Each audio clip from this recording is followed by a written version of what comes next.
All right, we'll Yeah. start it. So yeah, all these confirmations that we are getting, they are absolutely blowing my mind. And it's day by day by day, it's something new and it's just another confirmation. And, people are really seeing it. They're waking up, they're starting to bust out of that delusion. And I just, I love being able to witness and answer questions and, um,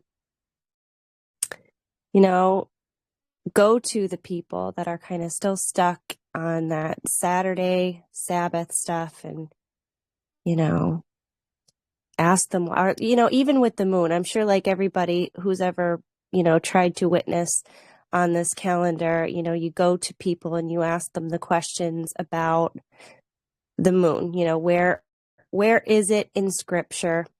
Do we see any instruction on what phase of the moon, how to sight it, where to sight it?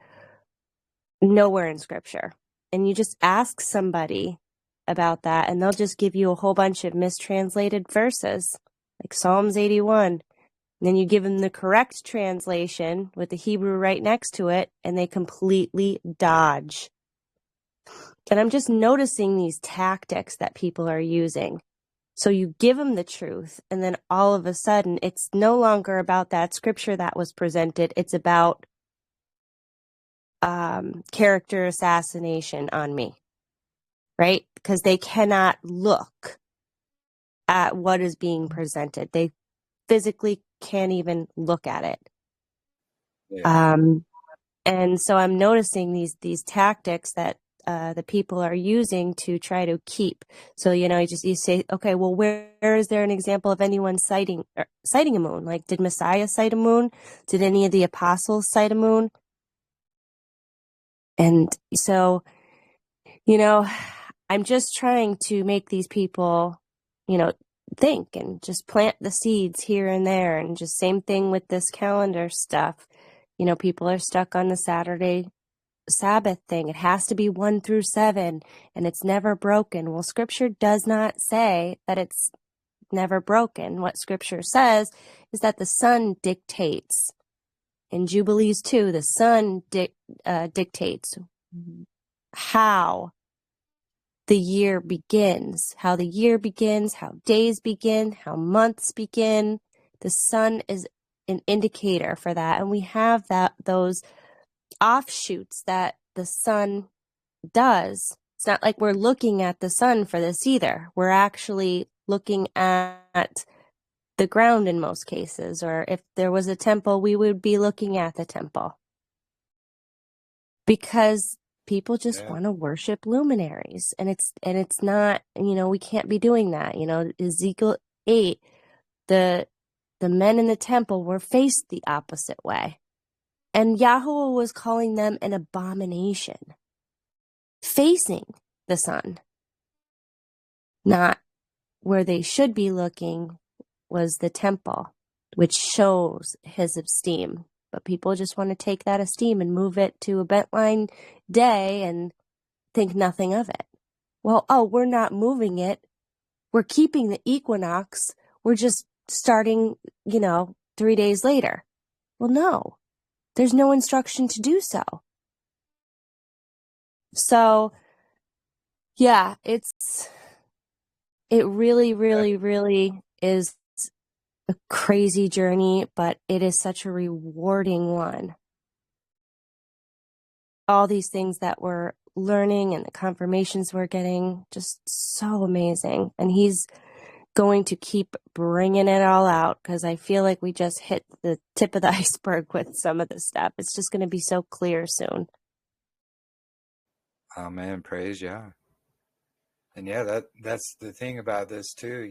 We're not looking up at the luminaries. We're looking at a shadow on the ground, and that can be. That's really, it's alluded to all throughout scriptures. The fourth day, the straight line shadow.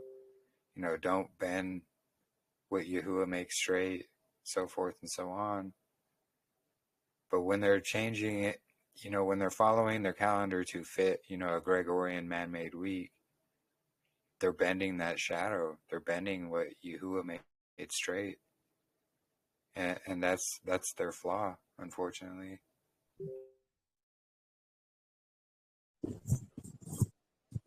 And yeah, so walking it through scriptures, we can see, starting in Genesis 1, verses 1 through 5, in the beginning, Elohim created the Shamayim and the earth came to be formless and empty, and darkness was on the face of the deep. And the Ruach of Elohim was moving on the face of the waters. So all this, what we just read, this is going to be what's happening. It's this void of time before time, basically. So the beginning, where time started, is where he says, let light come to be. Because light is when we start our days. So when the sun is rising, boom, we have the light. We have our day marker, our day beginning marker. So we can see before day one, which happened when the light was created, there was a formless void of darkness that existed for an unknown amount of time. So taking that into account, there's going to be the same division of time before time that we see, or this divider that is accounted for in Creation Week, which is going to start our years. So since Creation Week is the standard to start each year, we must take this void of time into account as well. So this is going to be that divider day that's going to separate the years. It's the day zero, basically. It's going to line us up, marking the equinox on day 4. Boom. Equinox is always marking day 4. What marks this divider day is going to be the equilux. So this divider day is going to keep the calendar in sync with the heavenly markers each year, without drifting behind them or ahead of them, and then adding 7 days to catch back up to it. So Yahuwah didn't give us the heavenly signs and then tell us to wait until a Wednesday, or let the signs drift forward or backwards each year to catch back up to them. So this is what I was speaking about here. The Genesis 1 through 2, it's going to be this darkness that exists, this void of time. And then the marker for day 1 beginning, the light. Because we have evening and then we have morning. So we have Erev and then we have Boker. This is consisting of the complete 24-hour day and night cycle. Then boom, we have the next day.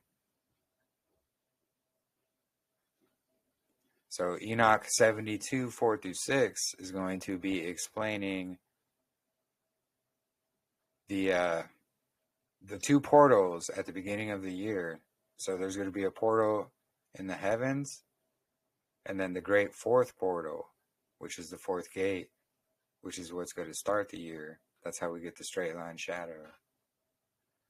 So Enoch 72, 4 through 6. We'll start, I believe it's 5 here. So it's the chariot which he ascends, the wind drives, and the sun goes down from the Shamayim and returns through the north in order to reach the east. And it is so guided that he comes to that portal and shines in the face of the Shamayim. So he's coming into this portal that's in heaven, and then he's shining in the face of heaven. And in that same way, he's going to rise in the first month in the great portal, which is the 4th portal. So the same way that he came into this portal in heaven, he's going to come into the great 4th portal, which is going to mark day 4. which interesting enough, we got a lot of heavenly markers from Yahuwah himself that would support all of this as well. Can I ask for some clarity here? Maybe wording or something? Sure. The day before the divider day is the 364th day, right? Yes, correct. Okay, so the divider day represents that darkness. And there might be two divider days if it's like every 4 years, there might be a second divider day, right? Yeah, Okay. exactly. Okay, so then we start with the first day of the week, right? Yeah. Okay, so that first day of the week, is it considered, I know it's not the first day of the first month of the year, but it's the beginning of the count of the next year, correct? Yeah, exactly. Of the Like 364 days, it's the beginning of the count for the next year.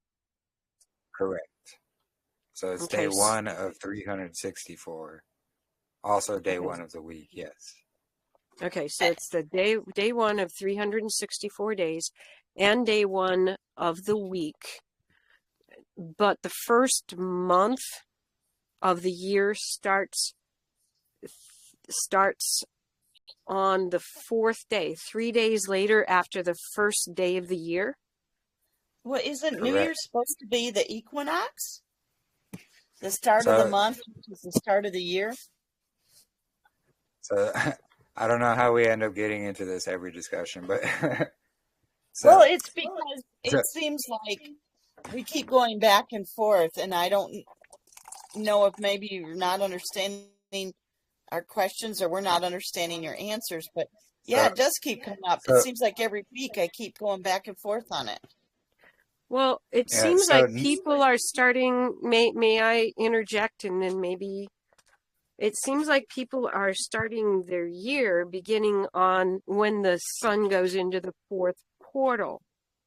The start of the count of the year is the day after the equinox, the start of the 364-day year.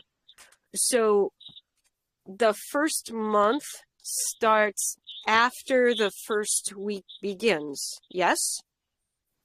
Correct. And so because we're so used to a month and a month and a year starting at the same time, we have a challenge with seeing the week as the first day. The 4th day of the week is the first day of the year. When it's the first day of the week, that's the first day of the year. Well, that's different from what's been taught before here, because on the calendars, isn't the equinox the head of the month, but also New Year's Day? I mean, I was under the impression that New Year's Day was March 20th, the equinox. If I can be given a chance to explain again. So Thank you for letting me say that. Sorry. Yeah, no problem. So, okay, I want to try and go over this as clearly as possible so everybody's going to get it and understand. So, we have Enoch actually right here, 72:32. So on that day, the night decreases and amounts to 9 parts, and the day to 9 parts, and the night is equal to the day, so equalex. This is marking the year is exactly as to its days, 364. So we're seeing the divider day is going to bring in the 364-day count. When we come up here to scroll, where is it? I just passed it. 4Q324D. So we're going to have, so this scroll is going to lay out just the important days, like day 1 of the month, Sabbath days, festival days, and the 30th days of the month and the 31st day of the month. Like it doesn't, like if a day isn't of importance, it's not written in there. So when we go down to column 5 in that 4Q324D, so we're going to see on the 28th, so this is talking about the 12th month of the year. So on the 28th in it is a Sabbath. And then we have vacate, which is showing there's a lot of missing text there. And then it continues on weekday 2 and it falls the 30th day of the month. Weekday 3 is additional. So when we come down and we read through 4Q394, which is also known as 4QMMT, but this one specifically 394, we're going to read the same thing about the 12th month. So it's talking about the 12th month, and then it says the 28th is Sabbath in it. Then after the Sabbath is added. And then the year is complete in 360 days, but it's 64. Of course, the 4 is fragmented out. And then the remainder is blank in there because it's a very fragmented scroll. So when we put both of these fragments together, so right here on screen, what I have highlighted, so we're going to get on the 28th in it is the Sabbath. And then here I have the bracket showing this is where 394, where vacate was located. So after the Sabbath, a day is added, and the year is complete 364 days. Then weekday 2 in it falls the 30th day of the month, and weekday 3 is additional. So this is just putting those two fragmented scrolls together, and this is just adding where vacate is, because this is explaining what happens where it says vacate in the other scroll. So we put them together and we can see that Enoch is marking the 364-day count, saying the equal day, equal night is going to be marking that count. So day 4 is going to be when the sun, moon, and stars were created, and that's going to be tracking day 1 of month 1. So let me see if I can bring up the calendar here for you guys real quick. Which is the start of the year, correct? So yeah, so that's the whole thing, is we have to get year out of our minds, because, you know, when it's talking about the beginning of the year in scriptures, it's always saying this is going to be the head of the months for you. This is when you're going to start your months. All the verses we find, that's what it's going to talk about, is starting your months. And then we know that the head of the months, what people like to call New Year's Day, that is actually a festival ordained by Noah, as per Jubilees 6. So it's going to be a festival day. That also goes along with Amos, when they were complaining on it, you know, being quote unquote new moon day. Well, it's actually HaChodesh. So they were complaining they couldn't buy or sell or work on these heads of months. So showing that that's a Sabbath day as well. So that's the start of the year then. Yeah, there's two events that will bring in the head of the year, basically. So there's two markers for each event. Yeah, exactly. So we have the equal day, equal night, and then we have the straight line shadow, and two witnesses bringing in the head of the year. But if it's not called the head of the year, see, I think that's where we're getting confused, is because the head of the year, we think that that's the first day of the 364-day count. But if we just call it head of months, and we don't call it head of year, maybe that will help mitigate some of this confusion. Yeah, and that's what I've been trying to call it. You know, we have the head of the weeks, which is, you know, what the equal lux is going to show us. Then we have the head of the month, which is what the straight line shadow is showing us. So it's the two witnesses bringing in that whole year, you know. Yeah. Well, that's pretty clear, but a little while ago, 5 or 10 minutes ago, you said that the day after the equinox was the start of the new year. And the start of the new year is on the equinox. So I don't say New Year's. I haven't said New Year's. So, but that's when day one of day 364 starts. Is day one of the week of creation. That's when that counting starts, yes. Just like what we read through the two scrolls that I just presented. Just how Enoch 72:32 is talking about equal day and equal night, bringing in the 364 days. Okay, so then equinox. Go ahead. Sorry. So I was just gonna say, you know, I personally have never taught anything different from that. This is what actually I've been teaching from the beginning. I think it was actually there was somebody else who's teaching what you were thinking, and I think that's where the confusion came in. Okay, so the equinox is not the day one of the year. No, the equinox is day one of the year. So, see, this is why I keep telling you, Jeremy, it might make sense to you, but because we still have that like little yearly, glitch. Okay, it's harder for other people to understand it, and I could see why. Like, we can't be impatient with our sister, like with the questions that she has, because they're very important and we want her to get it. And so, like, the way that I describe it is a little bit differently.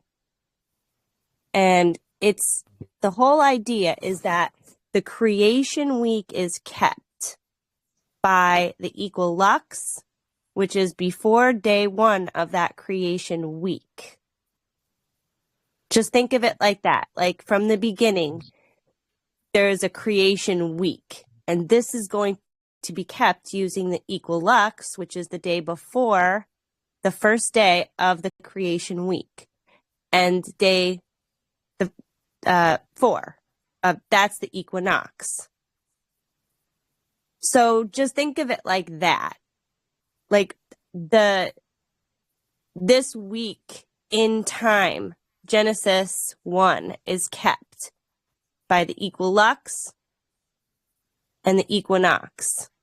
But the equinox is truly when we start our year count. So 1, 2, 3, 2. Wait.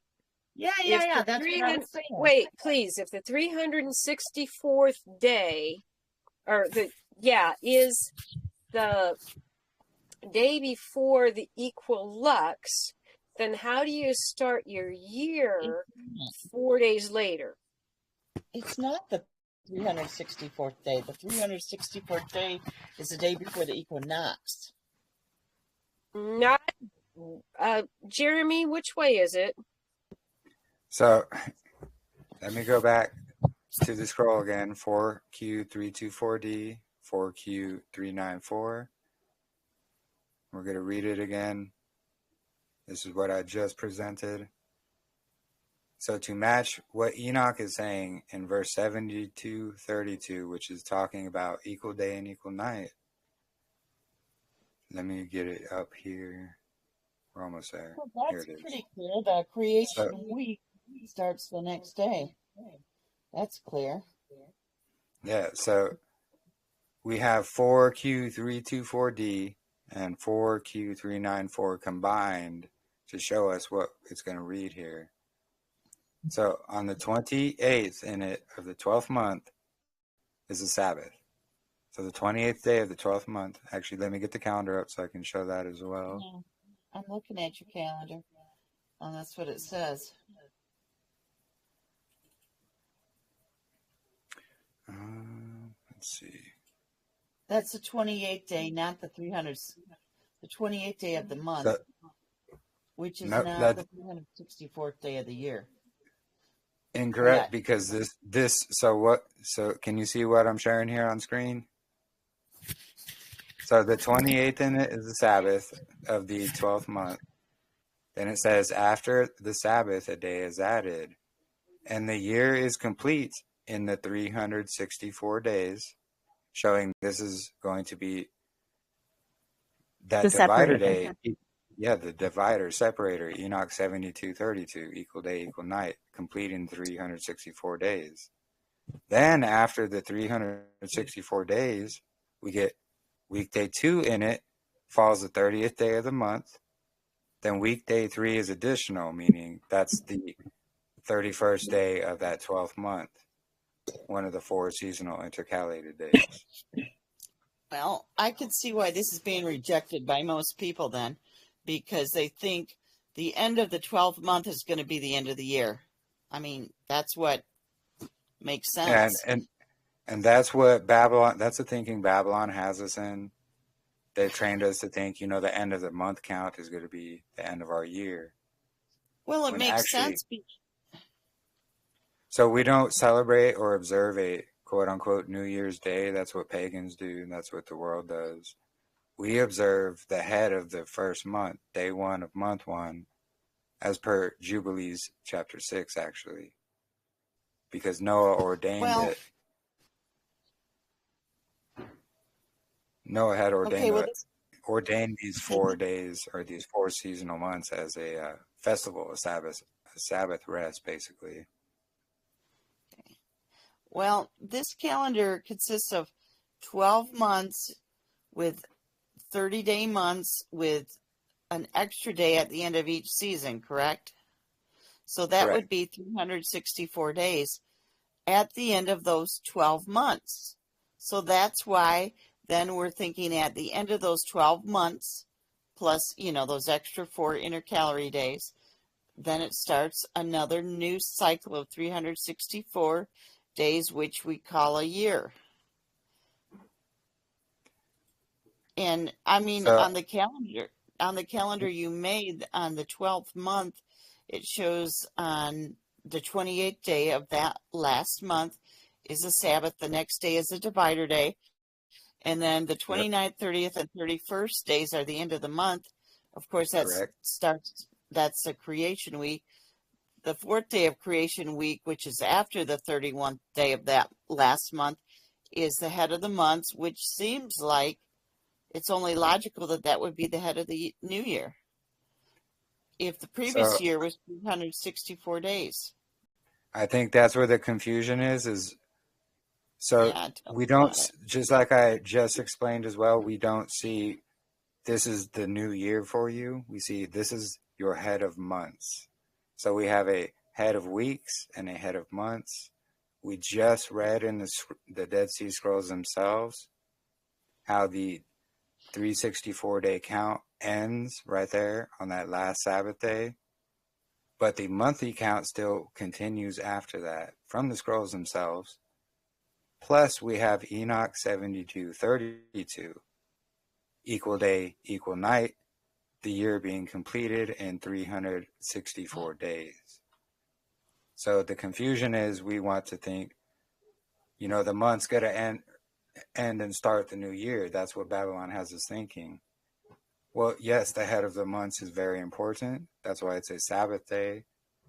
That's why it's a day of remembrance. And this was as per Jubilees chapter 6, Noah ordaining it as a festival. So while it begins the yearly monthly count, yes, the actual head or quote unquote new year, the beginning of the 1 of 364-day count actually starts day 1 of creation week, because that's when time started. We shouldn't have as much problem with this, because in the Gregorian years that the week goes and goes and goes and goes. It doesn't start at the beginning of a month. It doesn't start at the beginning of anything. It just keeps going. So you got your floating week there. So our minds should be able to get around that. A week can start anywhere in relationship to a month. Yeah, but I'm talking about the year here. So what you're saying, Jeremy, is the last Sabbath is the 28th day of that last month. but yet the 29th, 30th, and 31st day of that last month is after the equinox. Correct. So the end of the month doesn't necessarily end the year. Correct. That's why it's such a hard sell, because it doesn't make sense. But Jeremy, why don't you pull up time and date calculator and show how that's like that thing that you always showed me, how it's 364?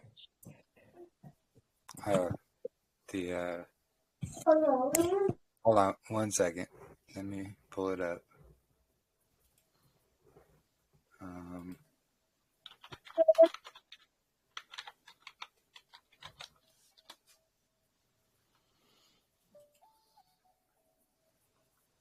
So we're going to go to, where is it? March. We're going to go to 15th. Or wait, 17th, because the 17th, oh, come on. 17th is going to be when it actually begins. I thought I understood this and that it made sense, and now it makes no sense to me at all. I'm not sure why. It totally makes sense to me, but it's okay. We'll walk through it here. To March 15th. I remember when we had this discussion about a month or two ago. Yeah. We spent a long time on it. And then when you pull up the calendar, you know, of the 12th month and then the first month, then it made sense. And now this is kind of blowing that apart, at least in my mind. Maybe I'm stupid. I don't know. No, it's not that you're stupid. I think it's whoever shared that information originally, because that was not my information. I think it. Well, I don't remember exactly who it was, but that was misinformation, and I thought I had taken care of it because that's not the way I had originally seen it. But this is how I originally seen it, and then we made that discovery in those scrolls that we just read that only solidifies what I had found, you know, who it was showing me. But if we see, so we see 3/17, March 17th, which is going to be day 1, week of creation. Right. Going That's to 3/15. So 3/15, March 15th, which is going to be the last Sabbath of the year. Our result is 364 days. So March 16th is going to be the divider day, day 0, the 365th day, quote unquote, but it's not counted.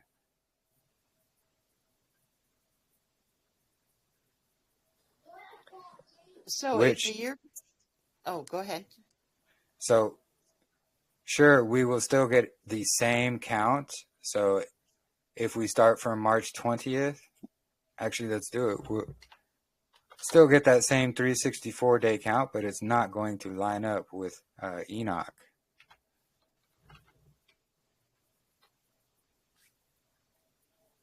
So see, we still get that same 364 day count, but then we have it ending on the 18th, which would not line up to the equinox, because the equinox is going to be on the 20th. So it's not going to quite line up exactly there. It's only going to line up when the 364 day count starts from the 17th and it goes to the 15th. Does that make a little bit more sense? No. Because if that was the case, you know, we'd have that 364 day count would start floating backwards, actually, because, you know, we're supposed to be tracking it from the equinox. And if we know the equinox is going to happen even at the earliest is March 19th, well, that's still going to mess things up a lot. So that equal day, equal night, day 364, if we're counting it from March 20th, or day 1 counting it from March 20th, is not going to quite line up to the equinox. Well, if the 28th, the last Sabbath, is the last day of the year, why don't you change those numbers so it reflects the last day of the year instead of the near the end of the month?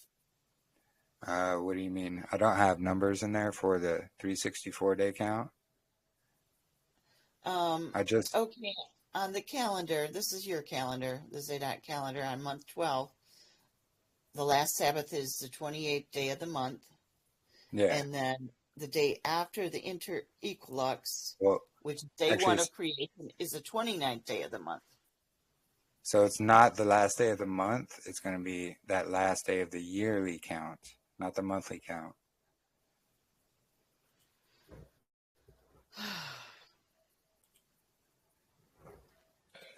Well, if the year consists of 12 months of 30 days each, plus an extra day at the end of each season, I don't know how you can end up the 364-day year before the month is over.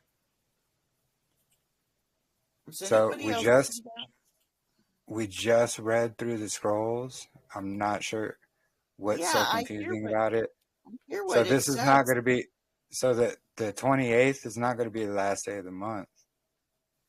No, it's not. It's going to be the last day of the year. You're saying, though, that that's the last day of the year. Correct. 364, day 0, day 1. Correct. Last Sabbath of the year, as we see on screen.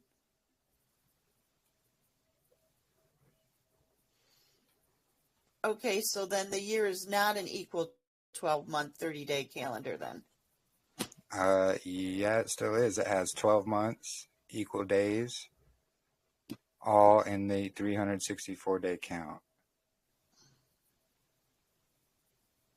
Well, not if the 364th day is the 28th day of that month, last month. 28th is 360. That's what I thought. Guys, this is incorrect. We have just... Let me go through the scroll once again. So, let's first read Enoch 72:32.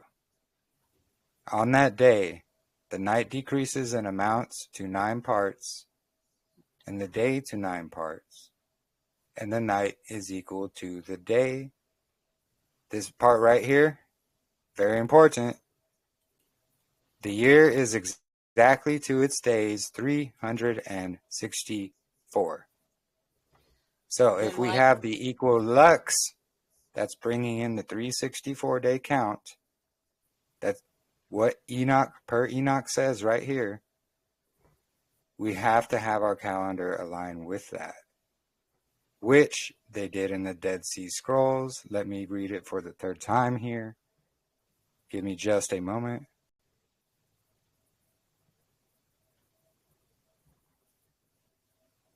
So again, we will have 4Q324D. This is a Qumran community scroll. And we have 4Q394. So let me show you here in 4Q324D, this placement of the word vacate, which is after the 28th day, this last Sabbath. Vacate means a lot of missing text is there. Like there's not enough to form a sentence, so that this is what this is showing. So it's talking about the 28th, the Sabbath. And then on, we have the missing text. Then it continues on to talk about weekday 2 is following the 30th day of the month. Weekday 3 is additional, or that 31st day of the 12th month. So when we read 4Q394 here, this is actually going to be showing what is missing where it said vacate right here. So we had vacate right here, which is missing text. In a different scroll, this is going to be that text that was missing there. So this is talking about the 12th month. So a Sabbath in it. And then after the Sabbath is added. And the year is complete in 364 days. So this is 4Q394, talking about after the last Sabbath. Like this is bringing in the 364-day count, which is lining up per Enoch 72:32. So when we combine both of those two scrolls together, first, before I continue, are you following me? Is that part understood? Yeah, but if that's the case, then the calendar needs to be changed to reflect It does that. not, because it lines up exactly. So on the 28th in it is the Sabbath. Then we have after the Sabbath, a day is added, and the year is complete in 364 days. Weekday 2 in it falls the 30th day of the month. Weekday 3 is additional.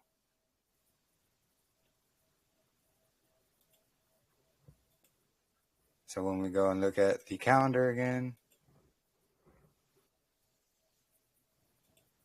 we're going to see last Sabbath of the 12th month.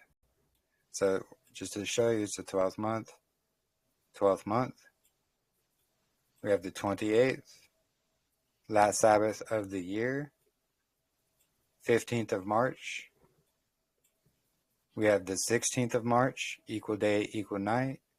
Spoken about Enoch 72:32 and 4Q324D and 4Q394. 3 witnesses confirming day 364 is right here, last Sabbath of the year. Then the 2 scrolls that we just read combined also confirms the first day of the week, day 2 of the week is the 30th day of the month. Day 3 is additional, the 31st day of the month.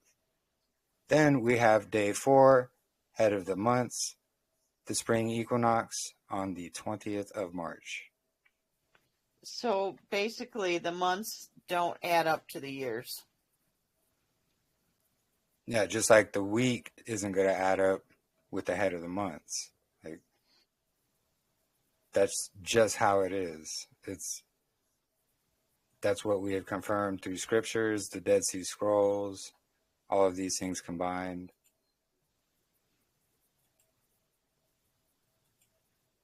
Right. So It's there are basically still. Oh, go ahead. So there are still 12 months. There are still 52 Sabbaths. There are Correct. still all of the things that said. They just don't come together the way our minds naturally think of them. That's all. Correct. And we naturally think of them because we were taught to think crooked. Yeah. And that's it. That's that Babylon. It's because Babylon has twisted our brains into thinking one way. So Yahuwah's calendar would be made to seem as confusion because we've been raised up in the confusion. And oh my goodness, it is hard. It is so hard because our brains have been so indoctrinated. It does take a little, I mean, for me, it's taking a little bit of time to understand this, a little bit at a time. Some of us are a little slower than others. Yeah. But my goodness, I mean, it's hard. It's hard to wrap your mind when it's been so programmed in a different way. But we're getting there. We're getting there. Thank you for your Jeremy. I guess it's another one of those mysteries that doesn't make sense. It doesn't make sense to me. Yeah. Ellie, you're able to see everything that Jeremy is presenting on the slides, right? You can see it on your phone? Yeah. Okay, good. Okay, wonderful. Awesome. Yeah, and I think one of the reasons why I can see what you're saying maybe quicker. I had trouble at first. It is just because my brain is used to thinking against the Gregorian calendar and has been for like 20 years. And I knew that was the reason why that you'd be able to see this a little easier than some of us that didn't go by it like a moon calendar and getting out of the box of, the Gregorian calendar. Right. And that could be, I don't know. It's just, this is beautiful. And thank you for explaining it. I got it this time. I think I was getting it during this last week. And that's part of the reason why everything came together like it did for me today. When I think in direction form, my brain still goes to the globe model at times. And then I remember that that's not what this realm looks like. So I think, again, we're still fighting against, I mean, I know I do all the time. I can't speak for everybody, but because we were taken, at the age of 5, and the first things you learn is, about the globe and the planets, and and we were raised and born on the Gregorian. And so it's just, it is tough, but we will get through it. Yeah, exactly. And I understand it's difficult to understand at first. Practice makes perfect. Yeah, exactly. Makes perfect. You didn't get here in a day, right? Right. Yeah, especially, no. Definitely did not get here in a day.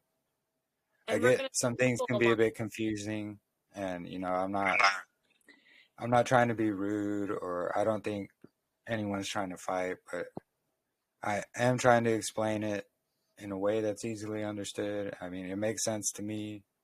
And that's why I'm so glad, Jeremy, that you have visuals, because boy, I tell you, I need visuals for this kind of study. I really do. And I know there's probably many others that need those visuals also, because it is so confusing. Yeah. And Enoch was taken, and led by angels, and he was, he was able to see all of this, from like the third or fourth heavens. I mean, so he got to see a bird's eye view of what we're trying to literally understand and put together from the little bit of knowledge that we are given. Exactly. And so, generations of being taught how to think crooked and think that that's natural. Yeah, exactly. Right. Exactly. It's just breaking that Babylon out of our head. It can be difficult. And very. I know 100%. I know 100%. So, are the things you write copyrighted? No, I don't copyright.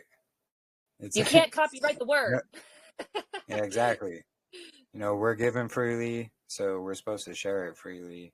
Hallelujah. That's why we have so many different translations of God's word, because they copyright it, and I just don't understand how you can copyright his and then word.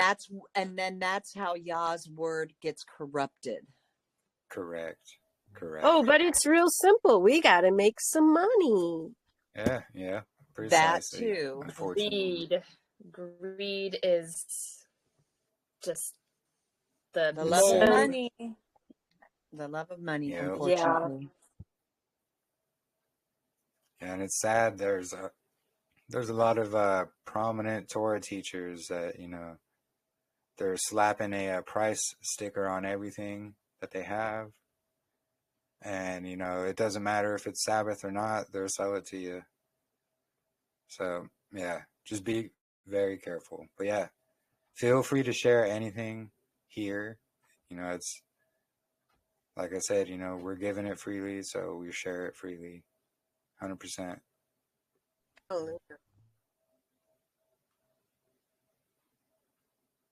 All right, so we talked about the equilux. So we'll talk about here the excess of the sun and stars. So 6 days, so the excess of the sun and stars amounts to 6 days and 5 years. So Enoch 74:11.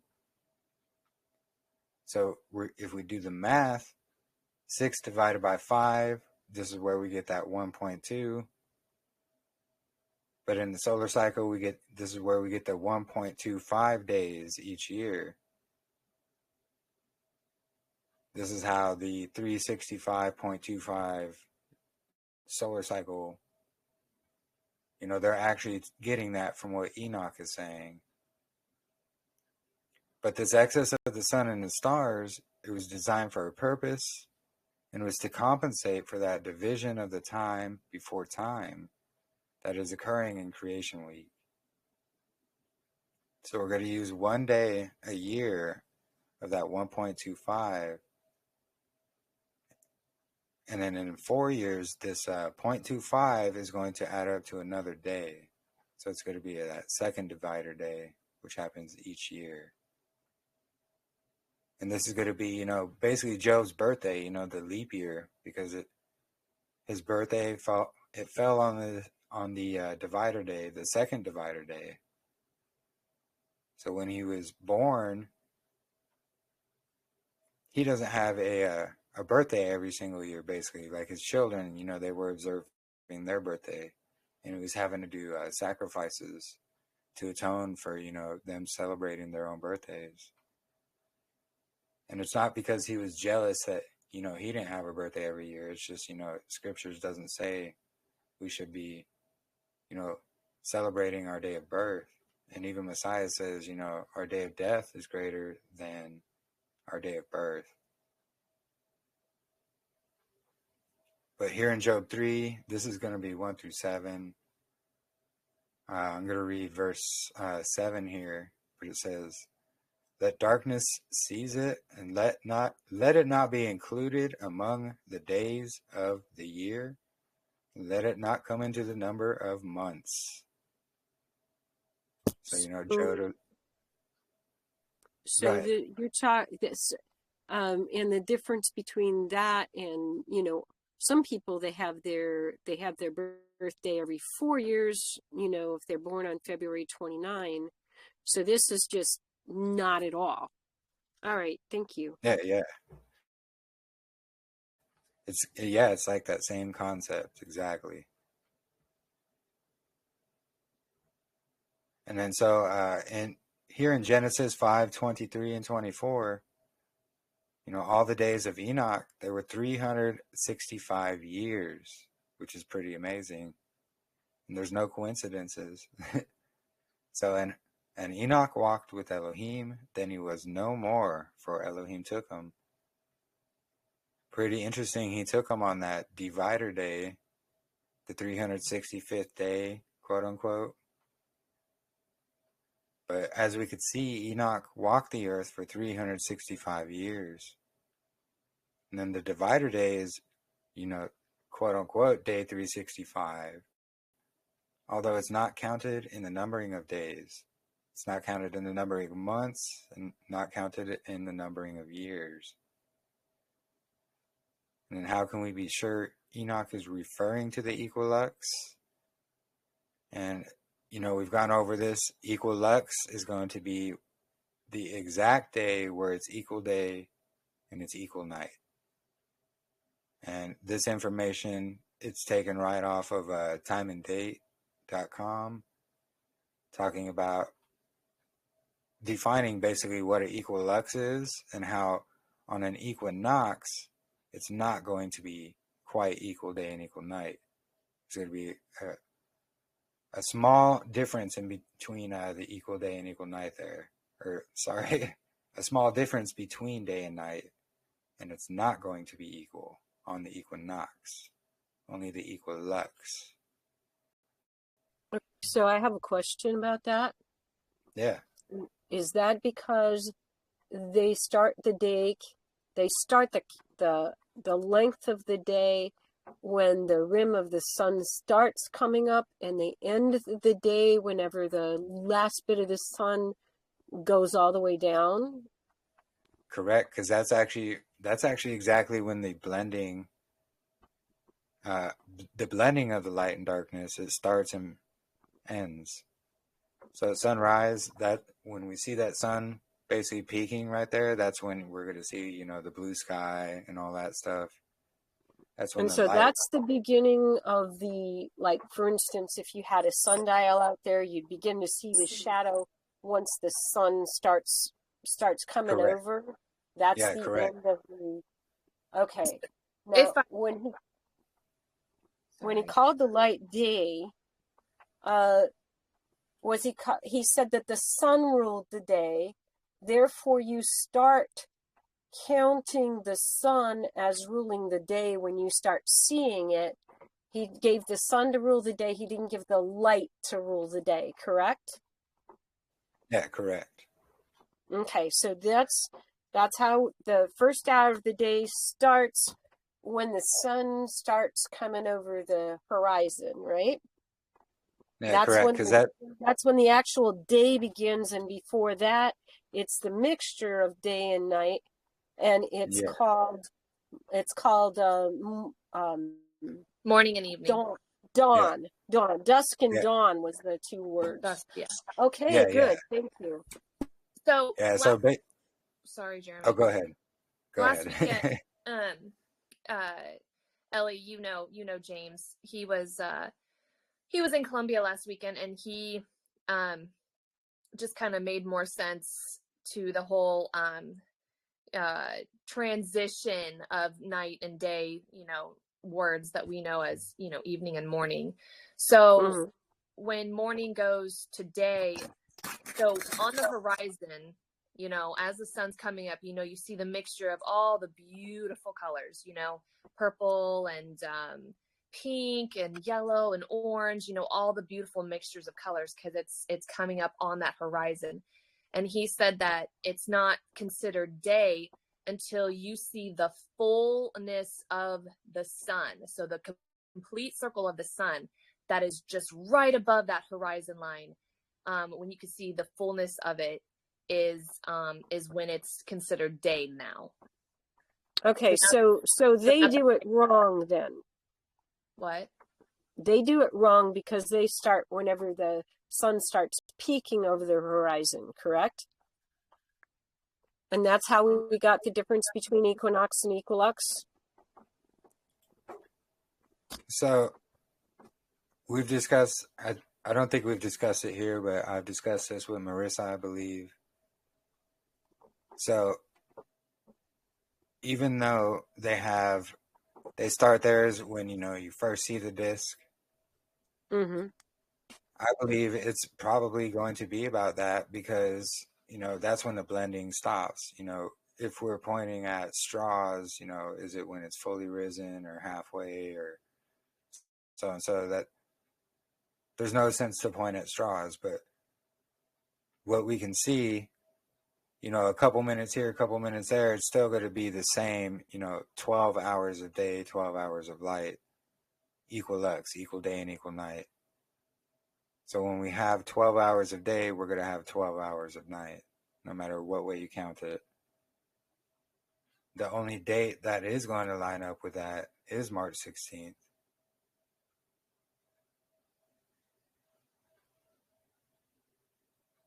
Like it. Thank you. Yeah.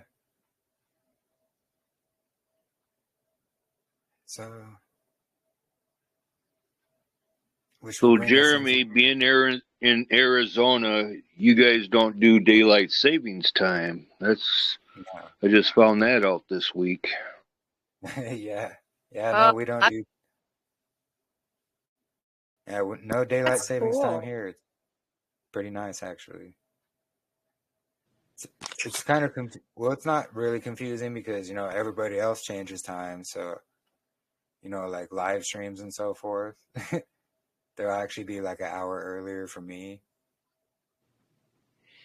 The frustrating thing was several years back, they wanted to do like a poll and asking people here in Missouri, how many want to stop the daylight savings time and how many want to continue on it. And the majority voted for, hey, let's stop daylight savings time. Yeah. But they never did. I don't know why. Why even take the poll if you're not going to go by I know, right? majority? I would love for it to stop. Yeah, right. It's pretty nice not having to adjust your clocks or wake up an hour earlier or later, depending. And as you get older, it really affects people that are older or the very young. Yeah. It affects their body clock. Not so much, when you're like in between those two age groups, but I've noticed, when I was a kid, it never made a difference to me.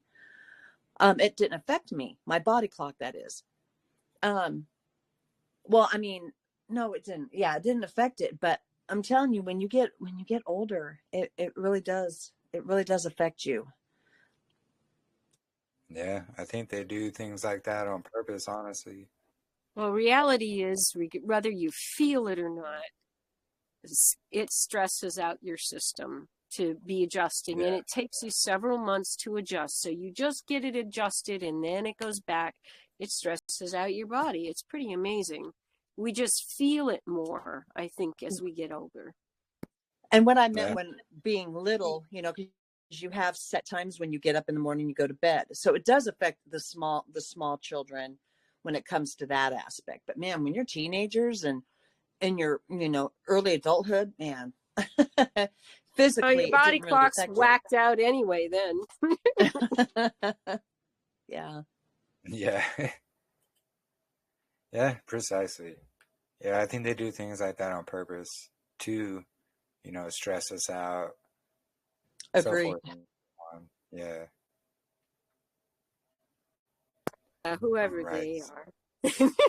Yeah, whoever they are. Well, I have pretty good idea of who they are, but that's a whole nother subject. Right. That's why we call them they, right? Exactly. Yeah, we've gone over it a little bit here, but yeah, they. But yeah, so here in Jubilees, we're going to get into, the sun is going to be the great sign. The sun is the great sign. Jubilees chapter 2, verse 9. It's for the days, for Sabbaths, months, festivals, years, Sabbaths of years, and Jubilees, and for all seasons of the years. So in the same chapter, Jubilees 2, which the complete verse from 20 through 21, but we're going to read just from 21. So where is it? Here it is right here. So here, starting Jubilees 2:21, so he created therein a sign in accordance with which they should guard the Sabbath with us on the seventh day. So like we just read, the sign that they're talking about here is going to be the sun. And the sign is going to be that straight line shadow, which is going to mark day 4. And then always 3 days later is going to be the Sabbath.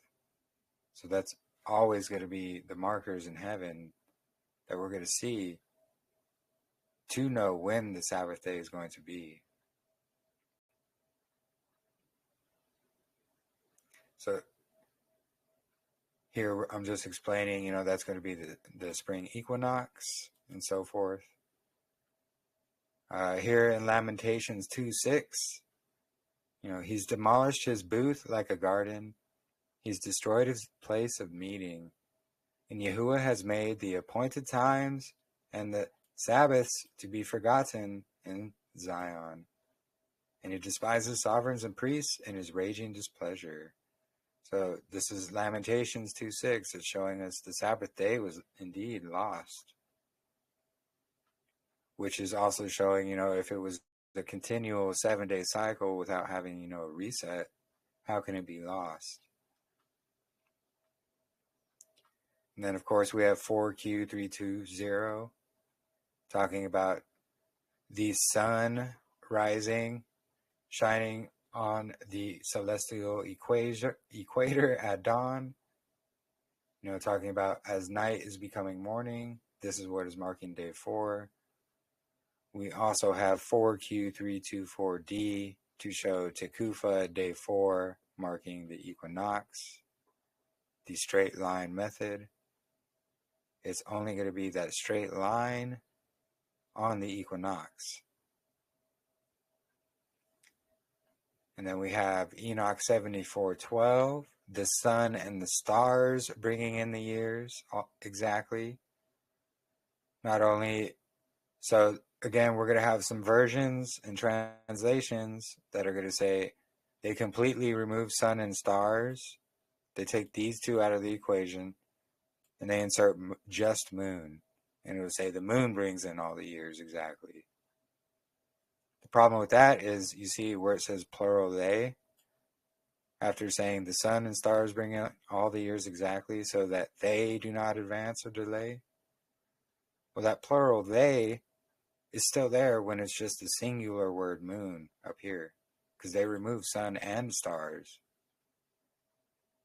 Not to mention all the verses around Enoch 74:12, meaning the entire chapter of 74, is Enoch stating how the moon is off 10 days a year, and even how the moon does its own course sometimes. So that's more evidence and proof. The ones who falsely insert moon instead of the more accurate sun and stars, it's just proof that the moon does not go there, and it's sun and stars. Wisdom of Solomon, chapter 7, verse 17 through 19, also talks about the sun and the stars are bringing in the year, which is another witness to sun and stars here in Enoch being correct.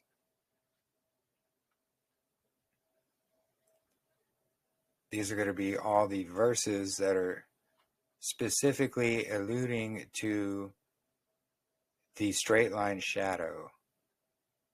So the east of the courtyard towards the sunrise. So we have Exodus 27:13, Exodus 38:13, Exodus 40:1 through 2. Again, these are all verses as well that are showing on the first day of the first month. This is going to be the head of months for you. Then we have 2 Chronicles 29, verses 3 and verses 17. So the first reign of one of the kings here in his first year of his reign. So the first month, he opened the doors of the house of Yahuwah and repaired them. Verse 17, and they began to set apart on the first day of the first month, and on the 8th day of the month, they came to the porch of Yahuwah. More allusion to the 8th day as well. The and in 8 days, what does that mean? Or what would that mean in that context that you're referring to? Basically, it's going to be, here, let me scroll down a little bit, and I'll show you. So this darkness day, this void day at a time, it would be technically a 8th day, even though it's not. So we have 1 through 7, and then at that end of the year, it's going to be, 8, just like okay. So that's the day that isn't counted, that 8th day. Correct. And in context, your 8th day of the month relates to that somehow, or is it 8? That would be the Sabbath is on what date is the Sabbath on the first month? So we're going to have a Sabbath right here on day 4, actually. It's going to be Sabbath day 4. And that's going to be, let me show you actually here in Amos. What is it?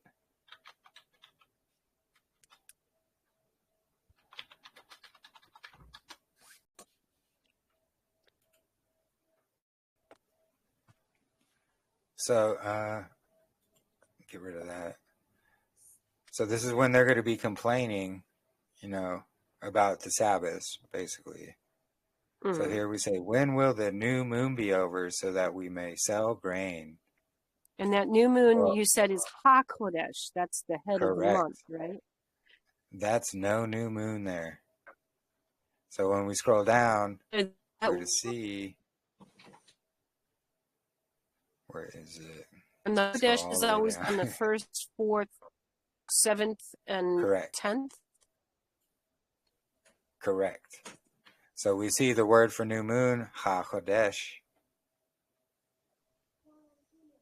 The same word used in Jubilees chapter 6 when it's talking about the heads of the months. This very same word, HaKodesh. So we see in Amos, it's talking about, they're complaining, it's because it's a Sabbath day, so, they want to sell their grain and so forth. Well, we can see You know, this is just solidifying that these heads of the months are going to be a Sabbath.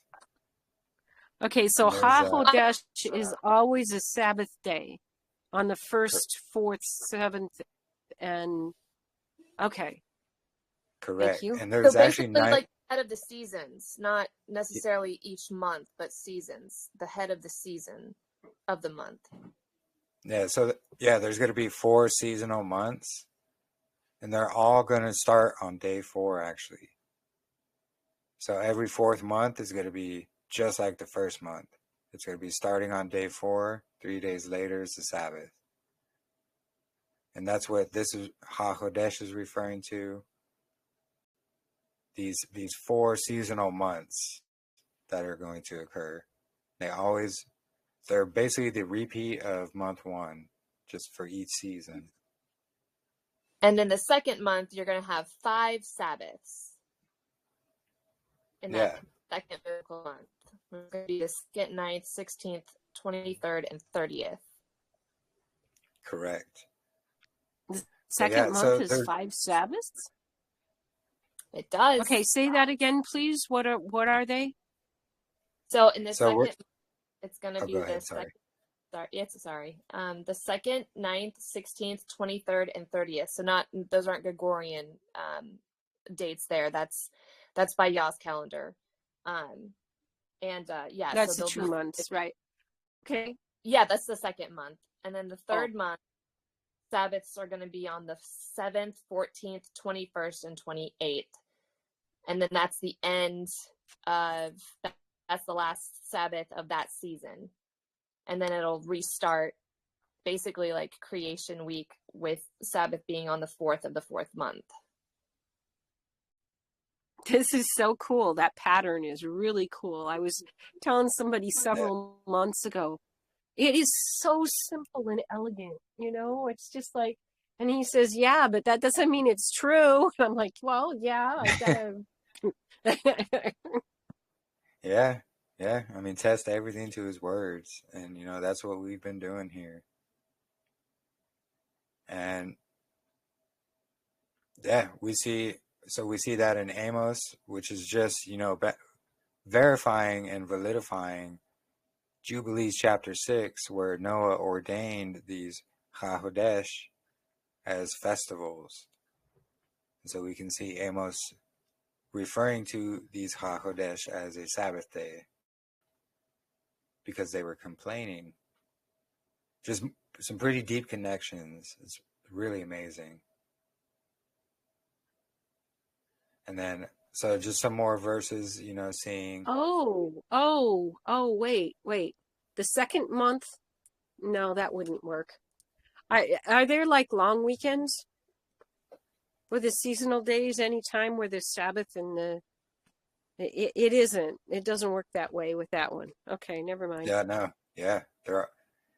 Yeah, all the 4 seasonal months are always going to land. They're going to start on day 4 of the week. So when I was doing the layout, this is actually how I found it. So there's going to be only 3 months, like 3 months of the year. That's the only, like, how do I explain this? So month 1 is going to happen, that same layout is going to happen 4 times a year. Month 2, that same layout of month 2 is going to happen 4 times a year. Month 3, that same layout of month 3 is going to happen 4 times a year. So then month 4 restarts that same thing again. So we have month 1, the same layout as month 1. That's what we see on month 4 as well. It's always starting on day 4 after the 31st day of the 3rd month. I liked that bead thing that you sent out. Oh, yeah. Yeah, that's a really cool calendar. I'm pretty sure he sells them. Not on the Sabbath, but I think he shows you how to make them as well on his channel on TikTok. Right, sure. He does. So he sells them for like just the amount that it costs. So $20, I think it is, that he charges for them. Yeah. But he does show you how to make them too, which is so cool. Yep.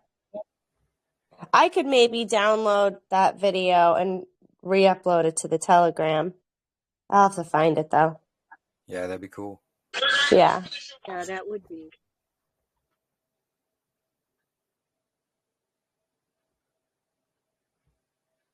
So, yeah, so we see just more verses confirming, you know, this month is the beginning of months for you, first month of the year. Then we see Job 38, 4 through 5. Again in Job, but, you know, who stretched the line upon it, that straight line shadow? There's actually many verses alluding to this straight line or this line that's stretched upon the earth. And then, of course, you know, the fourth commandment, keep the Sabbath. We have fourth day of creation, the sun, moon, and stars being created. Sorry, I was just looking at the chat. Yeah, okay, they found it. So fourth gate, Gadol Dalet, the fourth letter of the alphabet, which is the fourth door or the passageway. Then we have the fourth menorah branch, the longest straight branch. 3 days later is the seventh branch or the Sabbath, which actually that's what I had incorporated into the calendar as well. Let me just, oops, hold on. Let me give you an example. Let me pull it up. So we have, here, let me share the screen.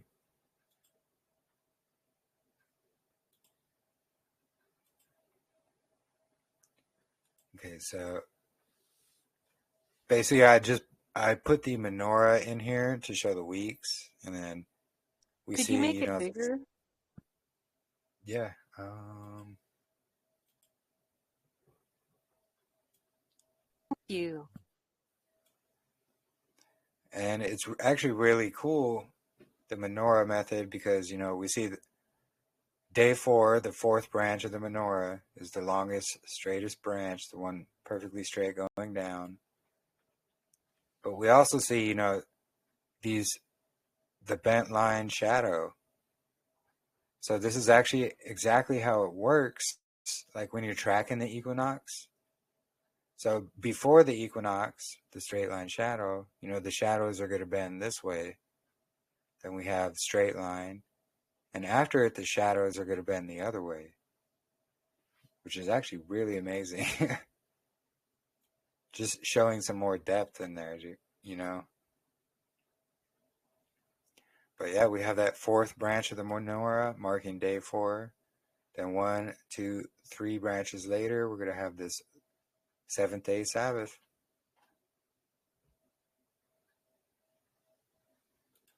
I just find it really fascinating, and it just takes it even deeper. Just shows how deep Yahuwah goes and all the witnesses that we have for these things. And then this is going to be, you know, the equinox, you know, the sun shining on the equinox, coming between the two pillars through the doorway and lighting up the Holy of Holies in the temple on the fourth day of the week, marking the head of the month.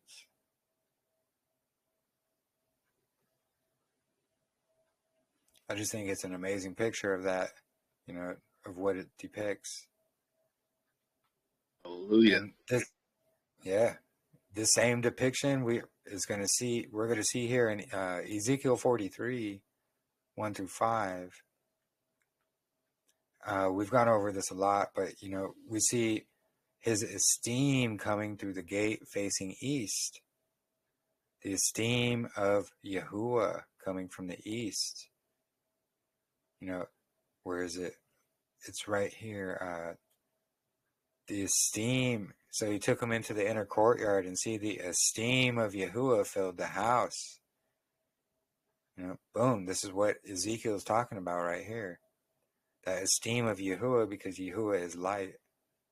His esteem coming in and just boom, lighting up that Holy of Holies.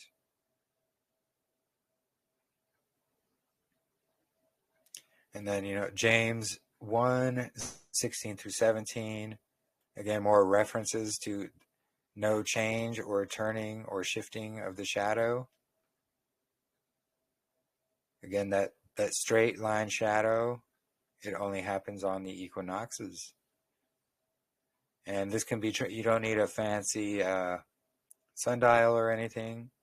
You can actually use just a stick and some rocks. So how you do this basically, so beginning from sunrise to sunset, because you have to track it all the way throughout from sunrise to sunset. Because on the days before and after, the bent line is actually going to happen the first few hours of the day. The rest of the day is going to be straight. I make a quick comment here.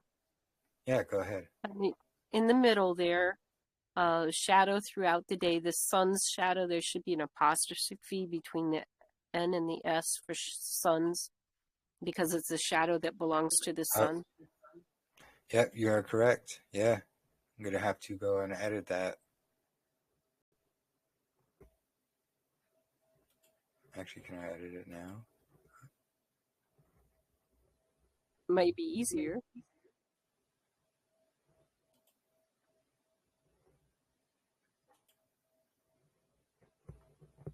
Hopefully.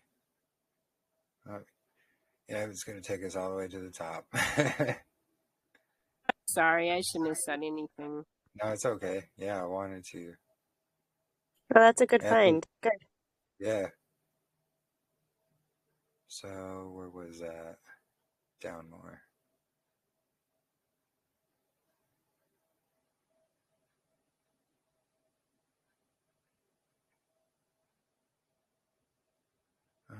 I still got to go down a lot more. All right, here we go. By the way, I really appreciated being able to read that today. Thank you for sending it out. Yeah, no problem. All praise to the Most High. Let's see, where is that? And it should actually be capitalized too, I believe, because I have it capitalized everywhere else. Oh, so yeah, thanks for pointing that out. My pleasure. I just got to find it again. Yeah, it's a long article, but it's definitely worth it. It has to be that long to be able to walk through everything. Because I try to answer by the end of it. Yeah. Yeah, I recommended to Jeremy, I mean, if anyone is good with website, issues, if he could have like the chapters kind of at the top where you could like skip to that chapter. Like you could click on it and it will just take you to the chapter. And then also to add the calendar to it, we have to figure out that would be great. How someone could print it. Yeah, I'm trying to figure out how to be able to like put chapters so you can click it, but there's so much I have to work on. Okay, so awesome, got it fixed there. So that's when the sun is going to cast that straight line shadow. And then again, we're going to have Psalm 19, 1-9. And this is going to be basically walking through, how the Shamayim that's proclaiming the esteem of Yahuwah, the firmament is going to declare the work of his hands, which is the creation. Day to day pours forth speech, and night to night reveals knowledge. So showing the day and the night are separated. So there's no speech, but yet there are words, and their voice is not heard. Speaking about the luminaries. And their line has gone out through all the earth. There we see that line again. spring equinox, and their words to the end of the world. In them he put up a tent for the sun, and it's like a bridegroom coming out of his room. So this is speaking about the equinox, because, as we read in Enoch, he goes in that portal and shines in the face of heaven, that tent shining in the face of heaven, and then comes out of his room to start, boom, day 4, head of months. And rejoices like a strong man to run the path, talking about the 364-day count. Rising from one end of the Shamayim and its circuit to the other end, referring to the solstices and the equinoxes. And nothing is hidden from its heat. The Torah of Yahuwah is perfect, bringing back the being. The witness of Yahuwah is trustworthy, making the wise simple. The orders of Yahuwah are straight, rejoicing the heart. The command of Yahuwah is clear, enlightening the eyes. The reverence of Yahuwah is clean, standing forever. The right rulings of Yahuwah are true, and they are righteous altogether. So it's pretty amazing. This is just confirming, everything here is what Yahuwah said. So Yahuwah's witness is true, it's trustworthy. His commands are clear, as he's laying out right here. Just so amazing, truly. Again, it's speaking about the sun, moon, and stars speaking, having no voice, but showing us these yearly markers and seasonal dividers. Now, it seems like you're using the scripture that talks about their voice being heard, and then underneath you're talking about that they have no voice, and there's another translation that translates it that way. Yeah, so that it's basically what it says here. It's like an analogy. So right here, there is no speech, and there are words, but their voice is not heard.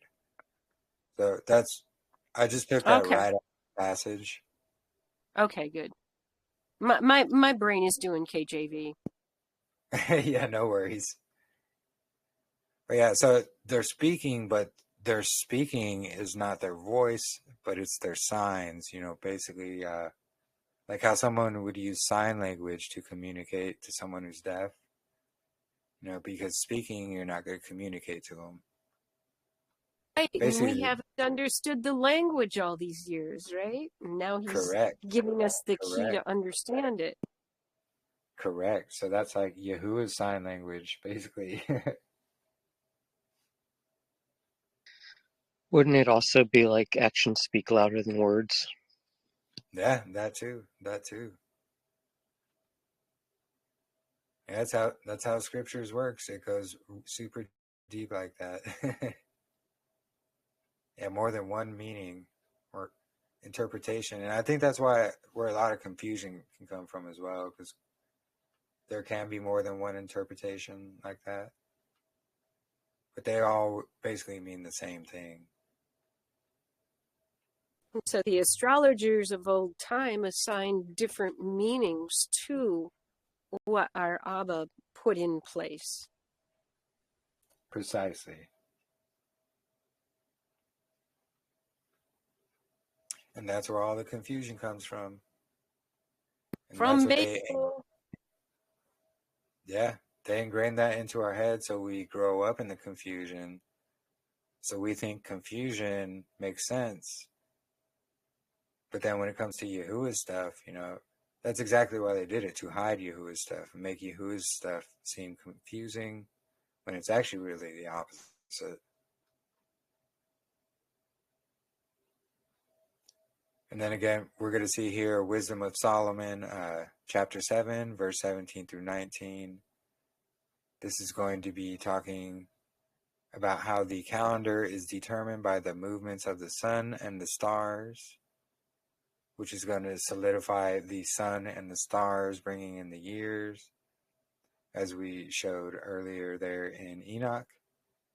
This is just, more witness to it's just the sun and the stars. So he's given me certain knowledge of that which exists, namely to know how the world was made, and the operation of the elements, the beginning, ending, and middle of the times, so the alterations of the turning of the sun, the change of the seasons, and the circuits of years and position of the stars. Again, we don't see Okay, the so moon. the circuit of years begins on the day after the divider. Correct. Maybe if we call it like the circuit of years instead of the new year begins then our brains won't get all have all that confusion in our minds with the meaning of the word. Yeah, the circuit of a year. Yeah, that might be a great idea. Because the circuit, it's got to complete that circuit, but then it has that overlap. Basically like a seam or a hem in a garment. You have that slight overlap, but it's combined, it's all bringing in the complete garment. It seems like when we do that, you see, the passage that's been coming to my mind while I'm listening is, and God made men upright, and he made himself many inventions. And so if we can stick with the language of the scripture whenever it's distinct from the other methods of calendation or the other methods of explaining things here or there, and we attach to that meaning a particular place or a particular point, then when people hear it, their minds can differentiate between the two, and we won't go to the pre-programmed one automatically. Yeah, exactly. It also reminds me of how I've been reading about the tabernacle and how things were put together. And when you say overlapping, it's kind of reminds me of some of the items that were made like that, where they were joined together or weaved together in a certain way. In his wisdom, he's weaved together this cycle or this circuit as well. Yeah, exactly. Yeah, truly amazing. Yahuwah truly is amazing. So, let's see. So, this right here is going to be basically our, creation week layout. That's going to be starting our, yearly cycle, the cycle of the year. So, we're always going to have that day 4 marker being the equinox, always. And then 3 days later, we're always going to have the Sabbath. And every HaKodesh, we begin on that 4th day, Sabbath, correct? Correct. For all 4? Cool. Correct. Yeah, it's really awesome. Yeah, so, I love how it's a restart, basically, of creation week each quarter of the year. It's beautiful. Yeah. Remind us who made us. Yep. It's truly amazing and really beautiful. And yeah, like we see, boom, always that day 4. It's going to be marking these 4 seasonal months, these seasonal divider months. They're always so now I'm sorry. Are they also called Tekufa? Yeah, so Tekufa. Actually, let me scroll down. So the here, HaKodesh and the Tekufa are kind of used interchangeably for the first day of each. Yeah, or is the Tekufa the day before? Is it the Tekufa the 31st and then? No. So here we're going to have 4Q, 3Q, 4D. So the beginning of the first month on weekday 4, Tekufa. Okay. So the Tekufa is going Tekufa is what they call the equinox. And that's going to always mark day 4, that straight line shadow. That 4th branch of the menorah. Then 1, 2, 3 days later, we're going to have that Sabbath, the 7th-day Sabbath. But this is also a Sabbath day as well, according to Jubilees chapter 6, ordained by Noah. Okay. It's really amazing how it all just lines up.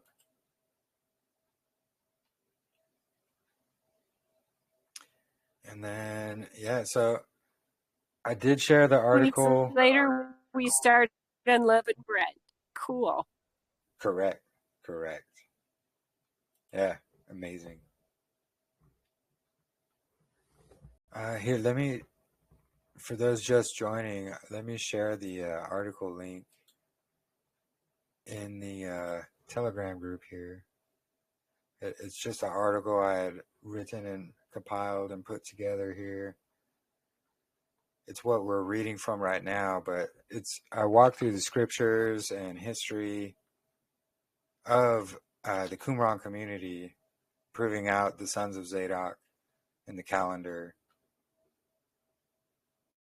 I use mainly I use scriptures to show all these points, but I also show archaeological and historical facts and evidence as well.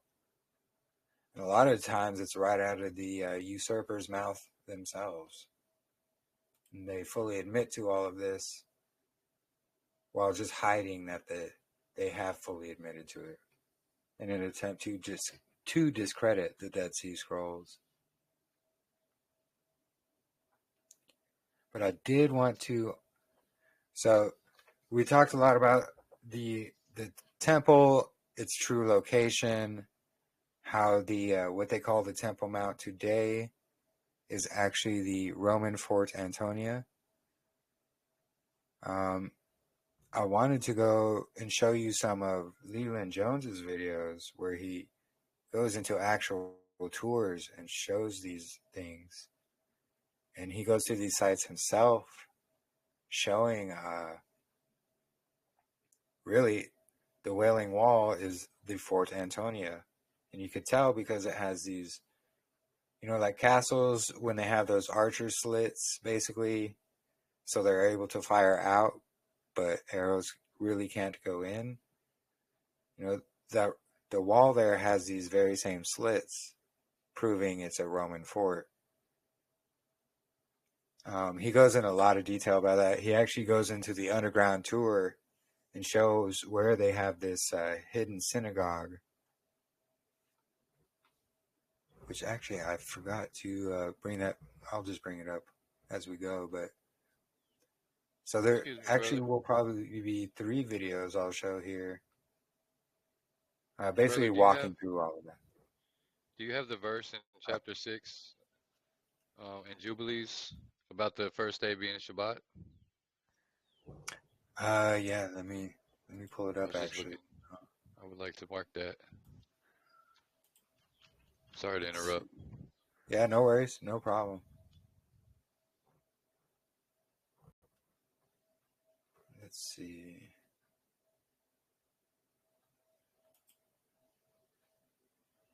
Yeah, and before we move on to that stuff, if anyone else has any kind of questions, anything, please don't hesitate to ask.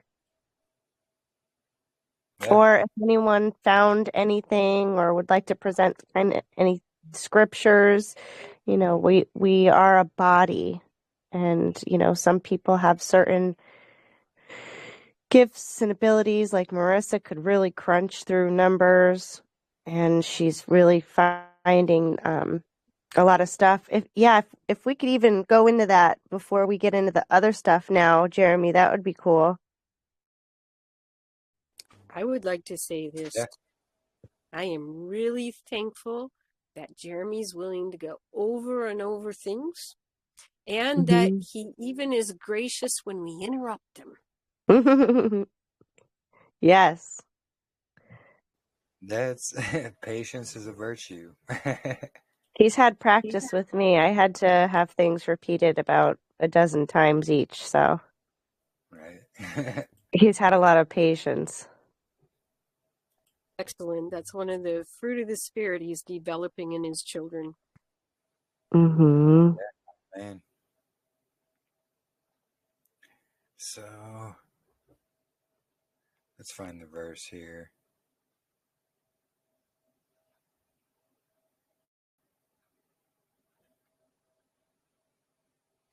Would it be verse 23? Yeah, I believe so, actually. Yeah.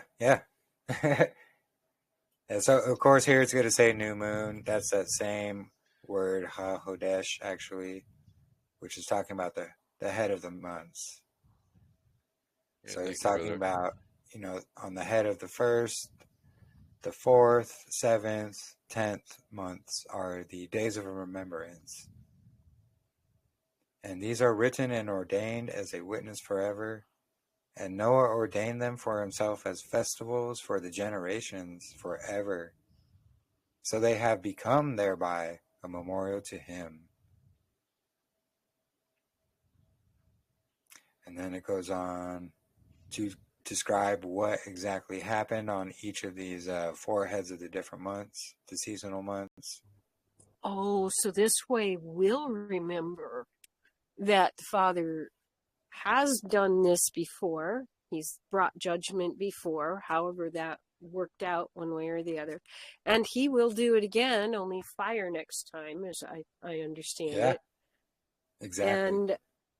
And so that's why he has the reminder every seasonal, so that we don't so that we keep seriously his reminders. Wow, thank you. Yeah, and that's what they try to hide. They try to hide that because Satan wants us to forget about that, so that they don't want us to know. These are ordained festivals.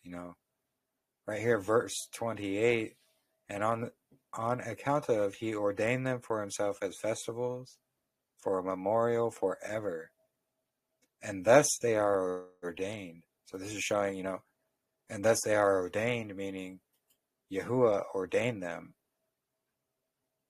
And that's why they have equinox and solstice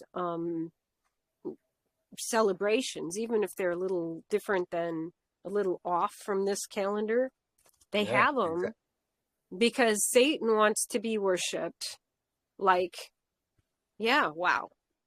Yeah. It's really, yeah, you start to see how Satan twists everything and, hides everything to hide Yahuwah. It's really amazing. Are there any more questions or anything or wait, is Marissa here actually? Let me see if she wants to go over some of her findings like we discussed earlier.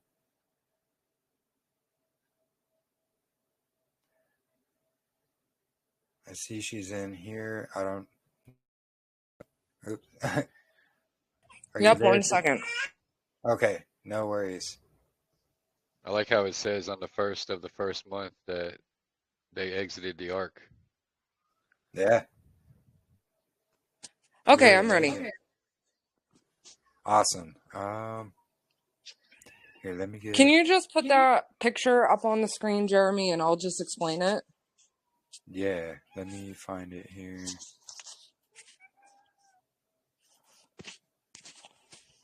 And everyone, in the chat, I put up her chart numbers. Oh, so awesome. I was just going to find those. Yep, I have that in the chat. Let's see, so you could see what she's talking about. Here, let me. Here we go. So here's one of the pictures.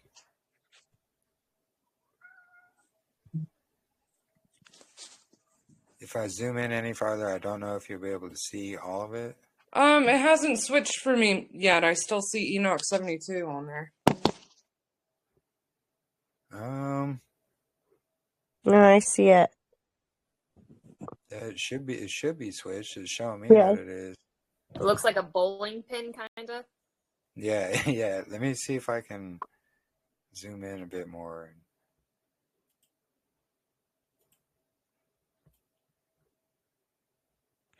I mean, Well, as long as everybody else can see it, that's fine. Yeah. Maybe if I leave and come back, let me try that. Yeah, I might have to do that. Okay, there it is. Oh, cool. Okay. Awesome. So, throughout the year, the sun will rise, from the east, and it comes up high in the sky. Have you ever heard, like, oh, the sun's at the highest in the sky?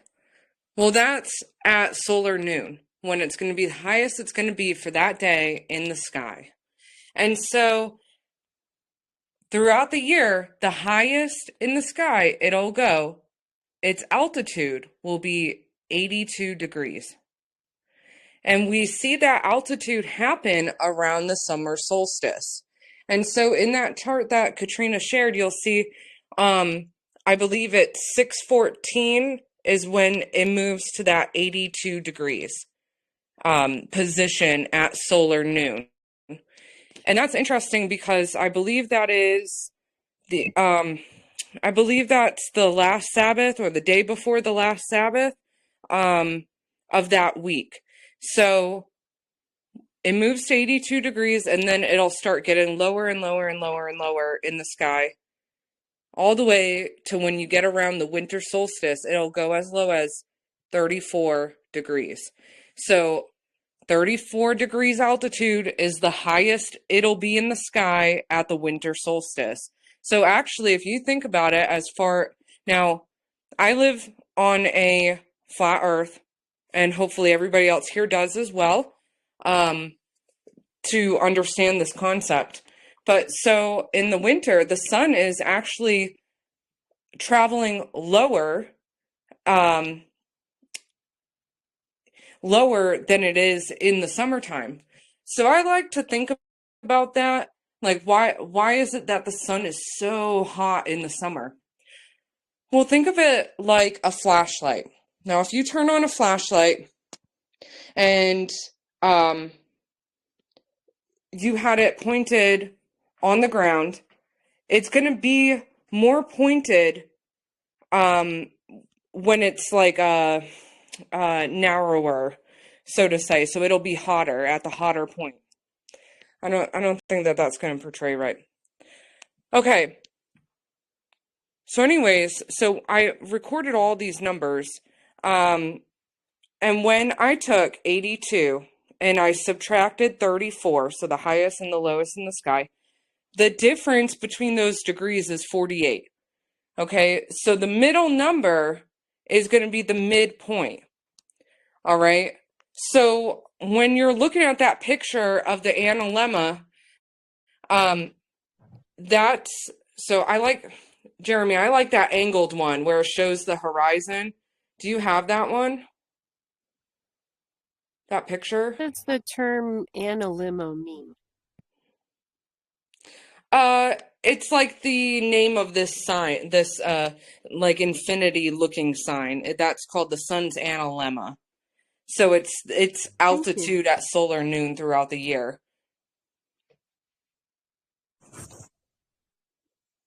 Jeremy, do you have that picture that I'm talking about?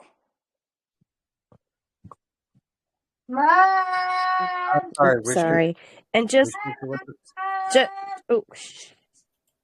This one? Yes. Okay. Can you guys see that? Because perfect. Oh, where'd it go? Can you let me like, where did it go? Maybe zoomed in too much. All right. Can you see it better? Well, interesting. Yeah. It's not really. Yeah, you can't see the sun in it. Weird. I can see it on the picture itself. Weird. You had it before. It's not like showing up for some reason. That's weird. Why is it doing that? Let me try. Let me open another one. Here, I'll share it in the chat, guys. Yeah, that works. Yeah. I don't know why. And just so you know, Ellie, I have not done this or tracked this, but other people have. If you put a stick in the ground and you track the shadow every single day at the exact same time and mark it with like rocks or other sticks or whatever, throughout the year you will see that symbol, like that shape. That shape. So the sun like literally shows us that that's what it's doing. And that center point is, what would it be, Marissa? Right. So that's where I was going with this. So, okay. So this picture is recorded throughout the year. Okay. So we can see where the sun is the lowest point. Again, that's when it's in the winter. Okay. And at the highest point on the left is when it's the summer. All right. And so as it travels back around, we're going to see that middle point. And that middle point is not where it crosses. It's like, if you look at that shape as a whole and you like cut it in half, that's the middle point. Okay. So what was so amazing was when I took that 82 degrees minus 34, we have a 48-degree difference between the two. So that means half of that is going to be the midpoint. So 34 plus 24 comes to 58 degrees, or 82 minus 24 comes to 58 degrees.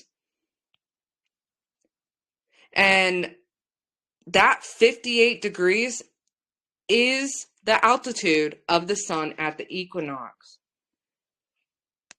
So that is the midpoint in altitude of the sun's like span of travel.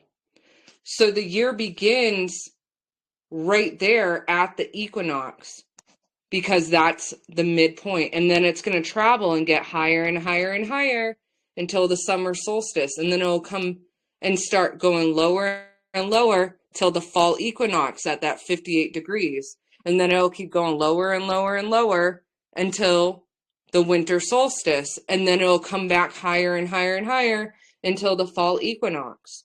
And it makes this shape based on which gate that the sun is coming out of, which portal that it's traveling throughout the year. So we can see just in the numbers. That, you would do a solar noon thing. You would figure it out. You would do the shadow at solar noon. I'm sorry. I'm trying to put together what Katrina told me with what you're saying, and I should have just. You could, but these people that, like this picture that's in the chat is somebody who took a picture of the sun in the sky and recorded its position throughout the year, and it creates that shape at solar noon. So that's why you'll see, like, have you ever seen the pictures where the sun is in the different gates and it has it like for all the months of the year, and it shifts further. I would like to see a picture like that. I haven't seen one, or if I did, I didn't know what it was. Oh, okay. So like if you look east throughout the year and you look at the rising sun, you'll see how it travels at different spots on the horizon. Like on the day of the equinox, it's smack dab in the middle. The sun rises at 90 degrees east and sets at exactly 270 degrees west. And then it'll shift left or right throughout the year. So right now, at the winter solstice, the sun was all the way to the right of like the eastern horizon. So it was east southeast. And I actually have a chart on that too that I can share with you guys. That's so cool. The furthest east southeast that the sun will go is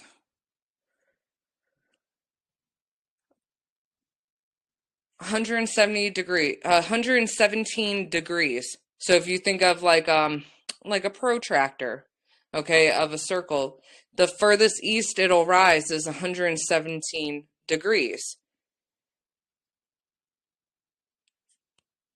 on the horizon. So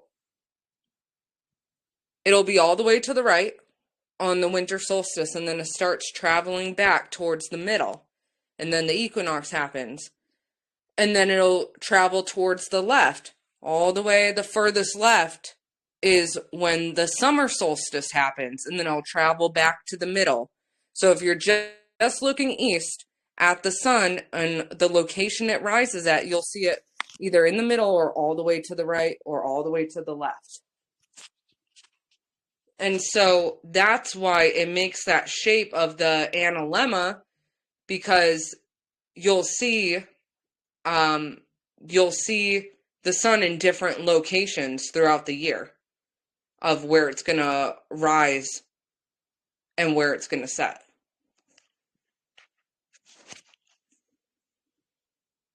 That is so neat. Thank you. Yeah, I just thought like the real top pocket find, I don't know a better term for that. The real like top pocket find was that the altitude, seeing that the midpoint of its altitude was that 58 degrees, and I didn't even like say, oh, the equinox is 58 degrees. I did the math first and then found that midpoint of 58, and then I looked back at the chart and it was 319 and 320. So for the intercalary day and the head of the month, it's 58 degrees. That's Wow. amazing. Wow. And you love math patterns, don't you? Yeah, I do. Awesome. So amazing. Yeah, really, really cool. So every year it's going to look exactly like that because the sun is constant. Yes. So I wonder what it would look like with the constellations behind it. It looks the same. The stars travel the same way the sun does. They're exact too. They're spot on. So when Enoch says the sun and the stars bring all the years exactly, it's the truth. Right. Yep. Like you're not going to see a shifting. And so like when people will say, like some people want to claim that the stars will show them that they're supposed to shift a week. That's not true. That's not true at all. On 3/20 this year and on 3/20 next year, if you look at the same time, on the same day, where the sun is at, it's going to be right in the same spot at that constellation. Right, which is how they were able to build a lot of these structures, like the pyramids, based on, yeah. It doesn't like all of a sudden shift a degree each year, like out of alignment with the stars, and then, oh, next year we intercalate because it shifted all the way back 7 degrees or whatever. It does not do that. Right. Right. But that's what a lot of people claim, and it's not true. I think a lot of that is there's so many people that don't have that gift, and things just kind of, well, these people must know more about it than I do because I sure can't see what they're seeing there. You know, well, kind of like that an is what intimidation by authority type thing. Yep, that is what happens. And that's too bad. I've definitely inquired about that. Like, oh, like what are you looking for exactly in the stars? Like, where the sun is in relation to a constellation, or like the location of this constellation or whatever, like its position, like what is it that you're looking for? And they just I don't know how to word this. They give some kind of beat around the bush kind of answer, like, well, you just have to look at it year after year. Well, if they're not laughing you to scorn. Yeah. Yeah. Some of the stars actually don't take the same pattern as the sun and moon's analemma, but they do have their own analemma. Some of them are just circles, but they are constant in their own respective analemmas, which makes it so that how they overlap, they're consistent with each other. Yeah. I love these pictures that you just shared.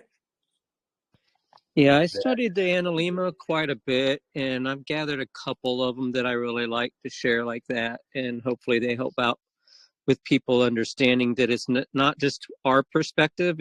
That perspective is over the whole world. Some of them actually aren't as easily to gather because the sun's position doesn't always stay above the horizon. And when Enoch talks about the gates, that's exactly what he's talking about. Where I live currently, I've watched throughout the year the sun go to the east and back to the west every year, and I've tried to even take my own photos. I always wanted to do my own time-lapse photography, but I never got to that point yet. But hopefully one day. This first picture you shared, I just put the flame on. That I love that picture because not only do you see the analemma in it, it also shows where the sun is rising at, right at the bottom, guys. Like they have that recorded. That is so cool. Like how you can see it go back and forth on the horizon.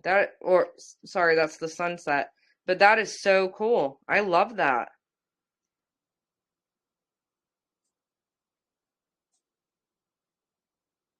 Wow, very nice. Thank you for sharing that. I'm going to save that picture. I'm trying to find them here on a search engine. So does the moon also have its own analemma, or I know Yes. it's not like with the sun, but the moon Right also here. has one. Yes, the right here. moon has it, and it travels its whole analemma throughout the full lunar monthly cycle. Right. Yeah, that's what I've been looking at this past week. Oh, is look at that. the moon goes through the 12 constellations through an entire span of a month. Yeah. While it takes the sun an entire year to go through each constellation. It takes the month 1 to go through all 12. I mean, it's crazy. She's like so much faster than the sun. Yep.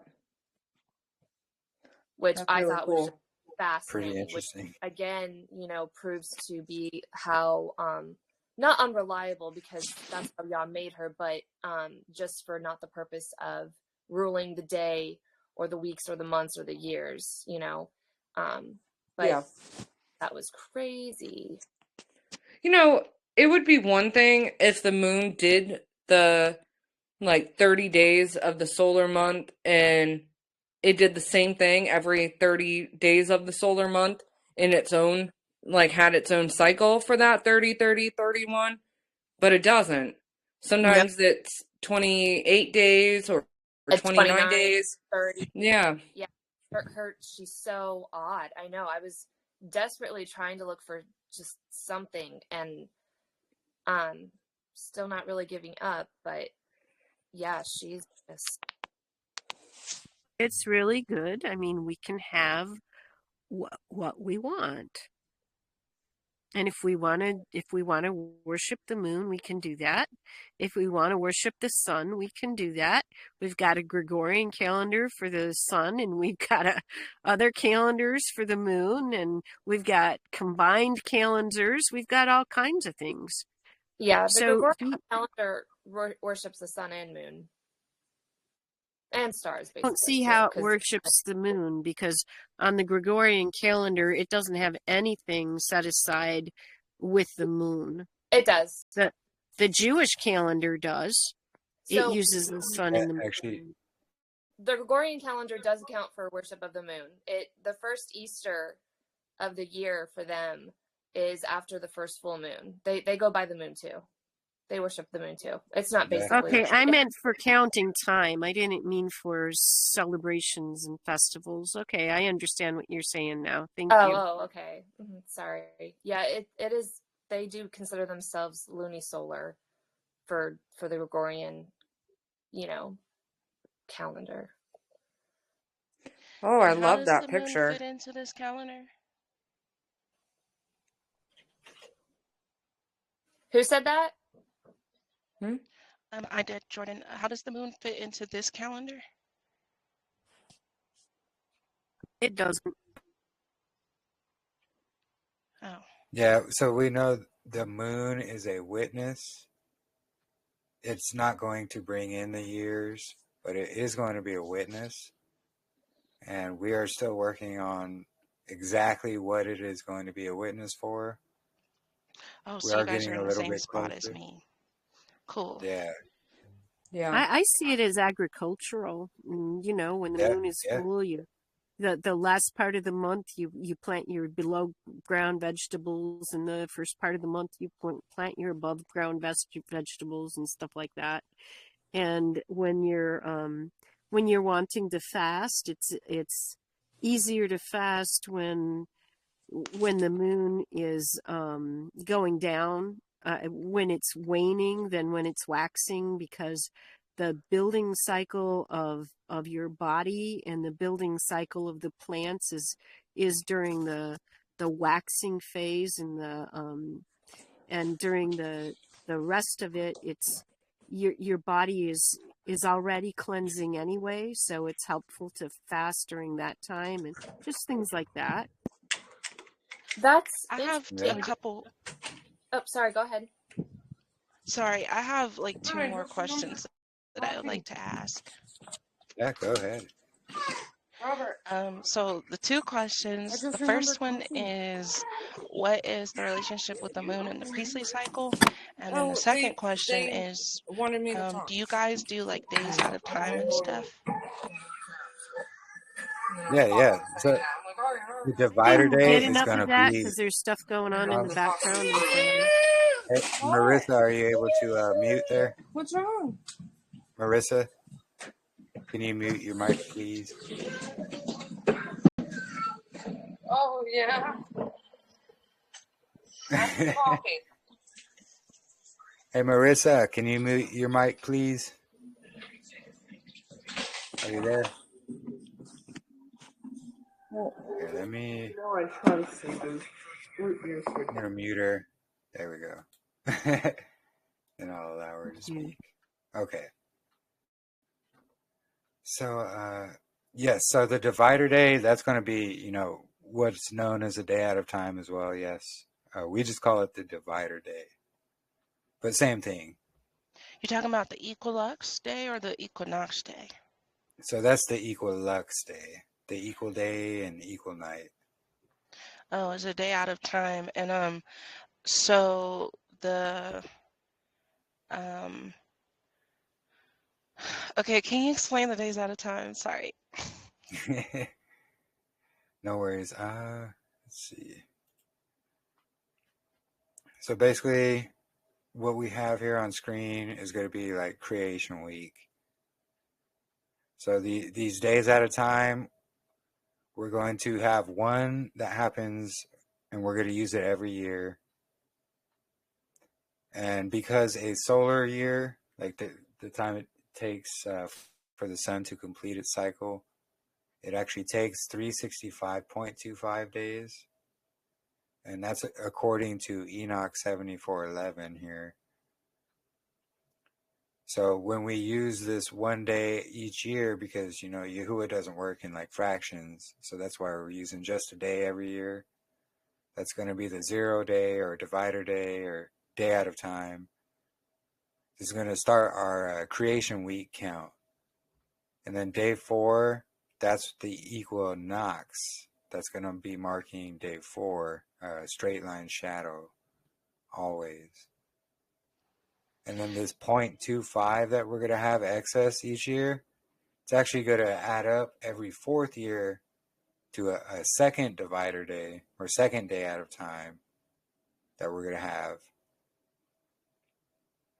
And this specific method is going to keep us lined up always to the equinox marking day 4 of the week at the head of every single year. Wait, can you go back to that? Sorry. Oh, That little graphic thing. Also, is there a way for you to send this to me? yeah, it's actually it's my article here. I'll just send it again, but it's In the an chat? article I put. Yeah, here I put this together, but yeah, it'll have it's actually this exact article we're looking at here on screen, but it'll Okay. have these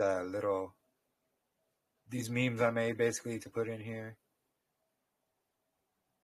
and then I have another one. Let me scroll up a bit, but it's going to show basically day 1. So right here, actually.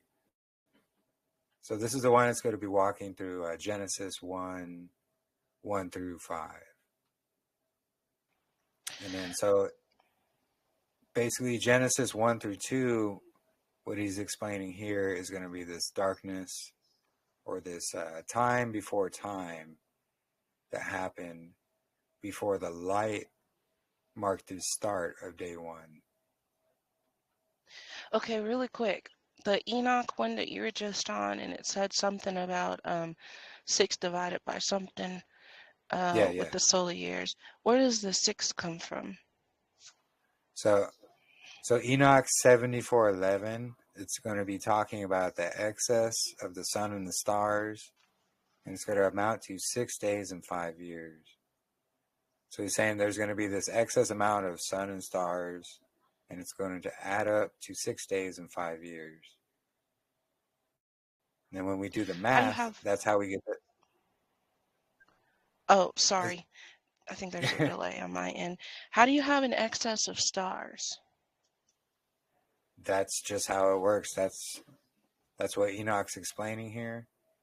You know, the excess of the sun and the stars, meaning the excess of the days. That's how we're getting the 365.25 solar cycle. You know, that's actually where they get it from. They get it from Enoch itself. In verse 12, it actually says 364. What is that referring to? So that's a 364-day count of the year. So I think I have that actually. Maybe I don't. Oh no, it's up in the article more. But if it's basically 365 and a quarter, and then it says 364 right there. Like I agree, it's 365 and a quarter. We've done this study, but I'm wondering what he's talking about in verse 12. So that's what he's saying, because the exit all around this in chapter 74, he's talking about how the moon's going to be off by 10 days. Yeah. And then this specific verse, he's talking about the excess of the sun and the stars. And then in this verse 12, or is it verse 12 is the one where he's speaking about the sun and the stars bringing in the year completely in the 364 days, which actually... Correct. Do I have it up here? I thought I had it up here close. Yeah, I'm looking at it. You got it. Okay, all right. So that's talking about the yearly count. And that's how we're going to get our 364-day count each year. And that's how we're going to get, you know, the 52 Sabbaths broken down each year exactly. And the 365th day is actually going to be this day 0, or this day out of time, divider day. We call it the divider day. I know people call it, you know, day out of time or other things. But it's this divider day that we're going to see at the beginning of each year. It's going to be a day. That answers my question. Thank you. Awesome. Yeah. But if the day out of time is the 365th day, where's the 0.25 come in from? So that's going to be the math that Enoch is giving us there in, where is it? 74:11. So 6 days and 5 years we're going to have of the excess of sun and stars, meaning 6 days and 5 years. So when we divide the 6 divided by 5, that's going to be the 1.2. And this is where we get this 365.25 days. And then, 0.25 is just a quarter. So you get 4 quarters, it equals $1. Or 4 quarters equals a whole. But where's the quarter coming from? That's what I'm still confused on. That's just how Yahuwah made it. I'm just going off what Enoch is saying here. But I mean, like, does the divider day last like a quarter longer than other days or something? No. So that's what we're talking about. So we use 1 of the 1.25 each year. Then we're still going to have this 0.25. But in 4 years, this 0.25 is going to equal 1 again. So every 4 years, to we're the going to have Gregorian leap year. Yeah, exactly. Yeah. That's how the Gregorian actually does get their leap year too, where they get their 366th day, which actually in Enoch, I don't support like second Enoch or anything. I don't think it's scriptures, but it does, however, mention 365 and 366th day that happens. But again, I don't support second Enoch, but it does happen to mention these 2 extra days, which is interesting. But this 0.25 is basically going to add up every 4 years to that extra day, which is where we get that second divider day that comes into play every 4th year. Which, interesting enough, is when the equinox is going to fall on March 19th. So it brings basically everything back up to March 20th again when we have that second divider day. So it's just always March 20th, basically always going to be day 4. And what about like the moon and the priestly cycle? So that we have gone over in a lot of our discussion. It takes kind of a bit to go over. Let me see if I can just do it quickly here. But so the moon phases in the priestly cycles are going to be author's additions. They don't actually exist in the original text. This is something Giza and Michael Wise have decided to take it upon themselves to insert because they appeal to the usurper's authority, or the ones in control. Basically the Hasmodeans, the synagogue of Hasatan. Let me try and here it is right here. So this is also that article as well, but I show it's the rabbinical writings that are pairing up the moon cycles to the priestly cycles. So what Giza Vermes and Michael Wise did in their translations, because they appeal to basically the Talmud and the Mishnah and stuff, and they're like, oh well, hey, if they're doing it, that's what they must have done here. That's basically the stance they took on it. So if we actually look at the what's originally there,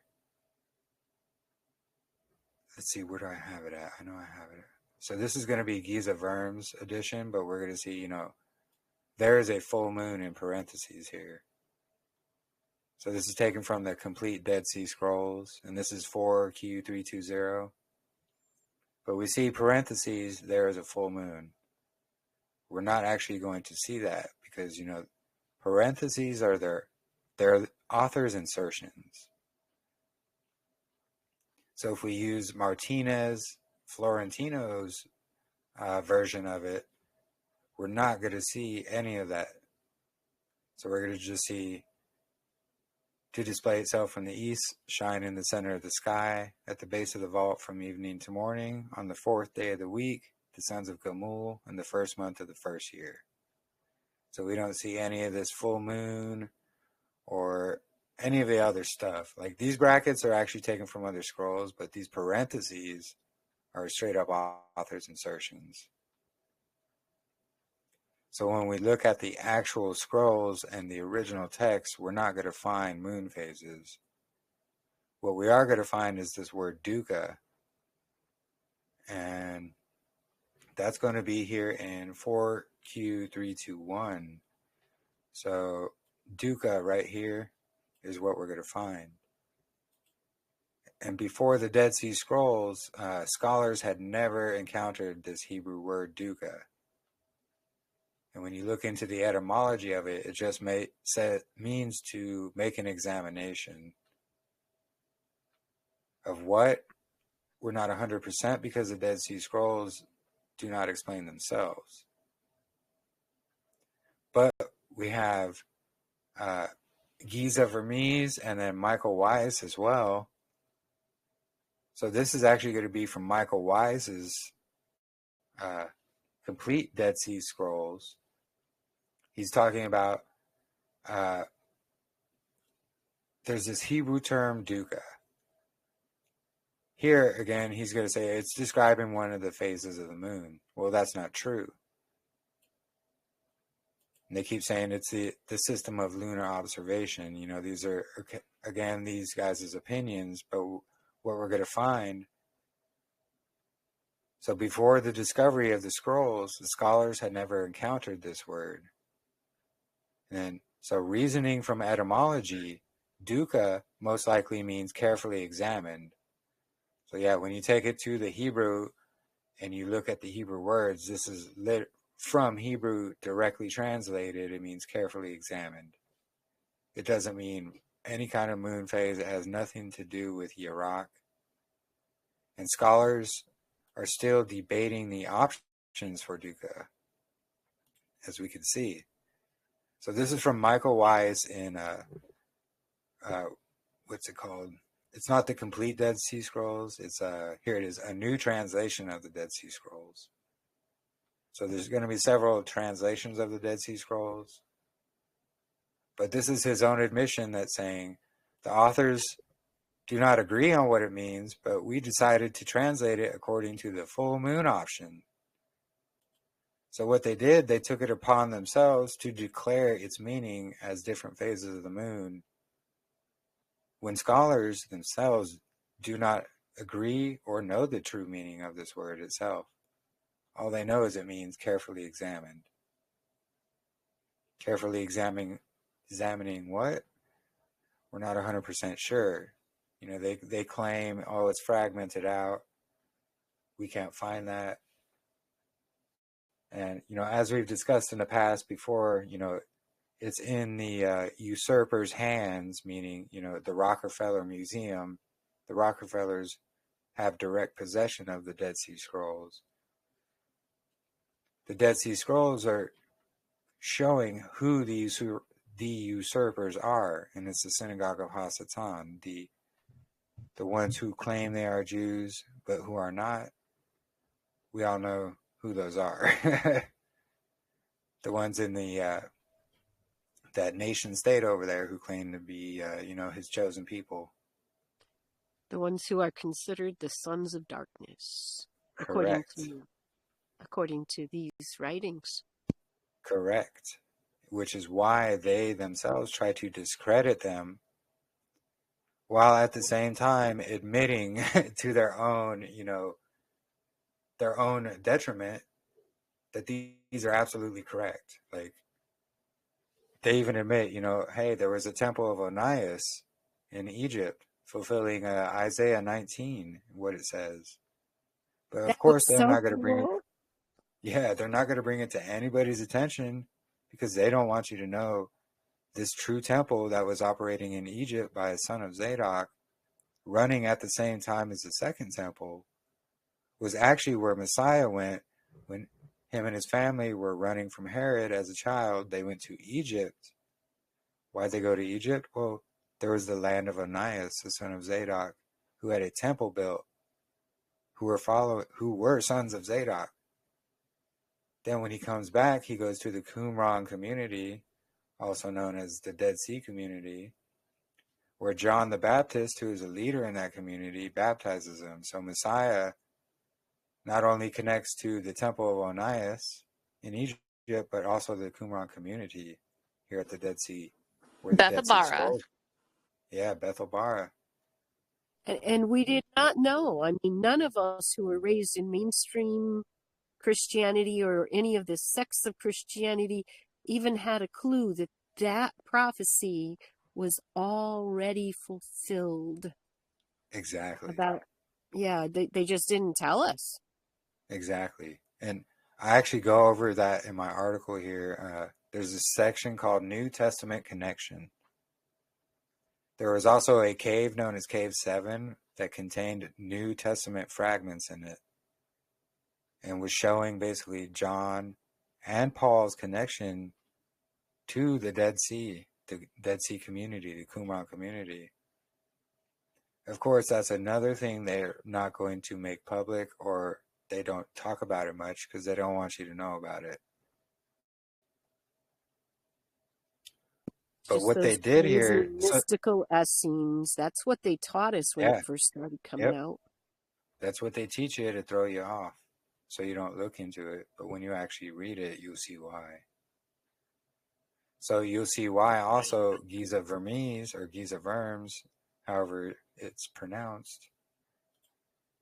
So we go to who he is on his Wikipedia.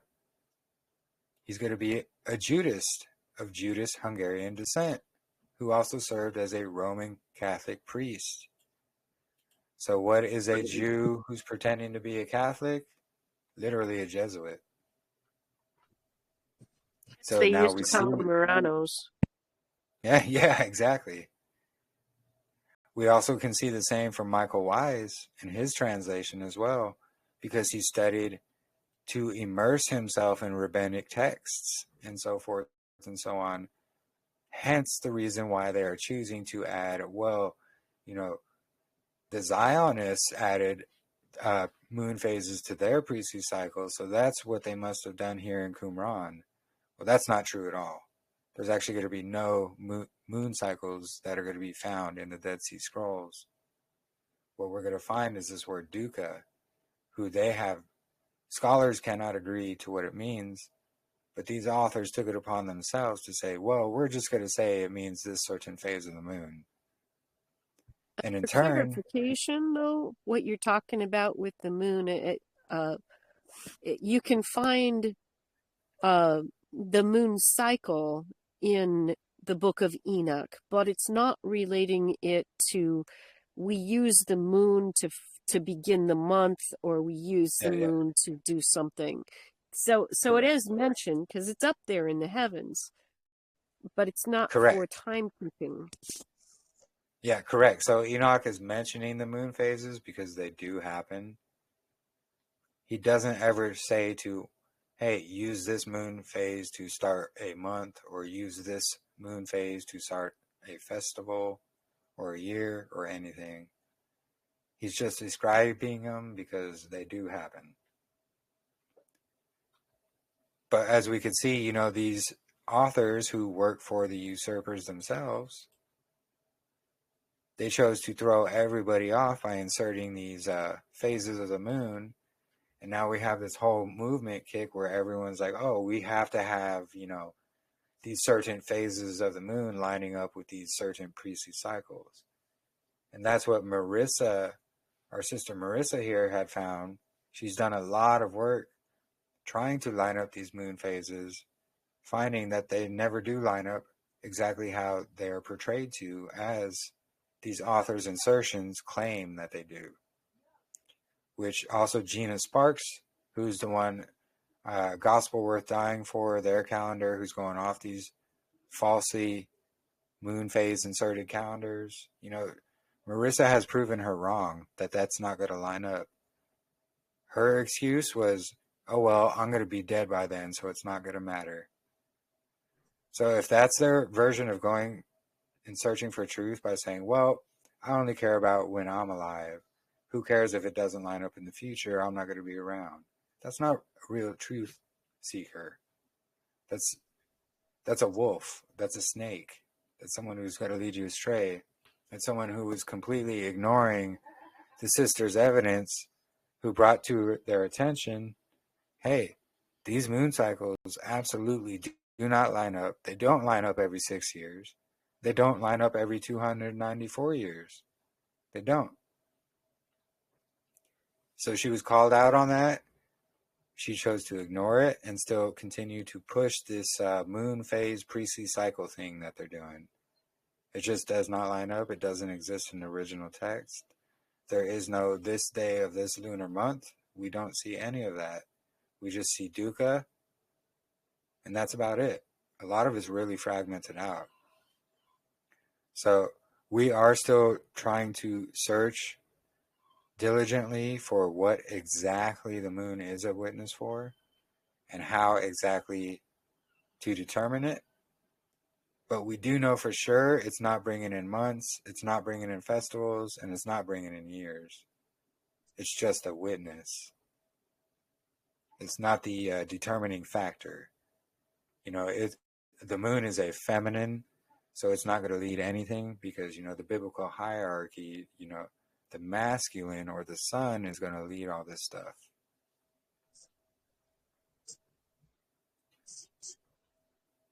Does that make any sense? I hope that answers your question, sister. And Shabbat Shalom and welcome, by the way. And thank you. And yes, it did answer my questions. And I've been in the Facebook chat for a while. I just kind of haven't said anything. But yeah, so sorry about that. But anyways, Shabbat Shalom to you all, and very grateful to be here. And pretty cool fellowship y'all got. Yeah, awesome. Thank you. Thank you for joining. We're glad to have you. And yeah, you know, we're all a different part of the same body, you know, and this isn't just like, you know, I didn't come up with all this. Not one of us came up with all this. It took a whole group of us, you know, searching through scriptures. And, you know, we're still finding connections and confirmations, you know, the more and more we gather. It's a group effort, really. Yep. All praise to the Most High. You know, we're glad to have you here, sister. Thank you for joining.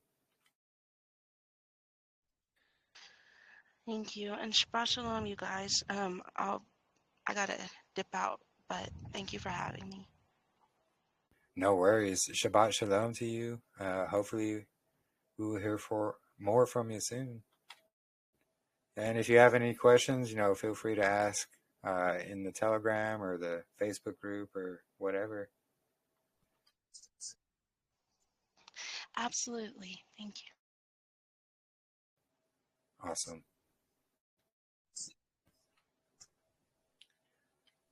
All right.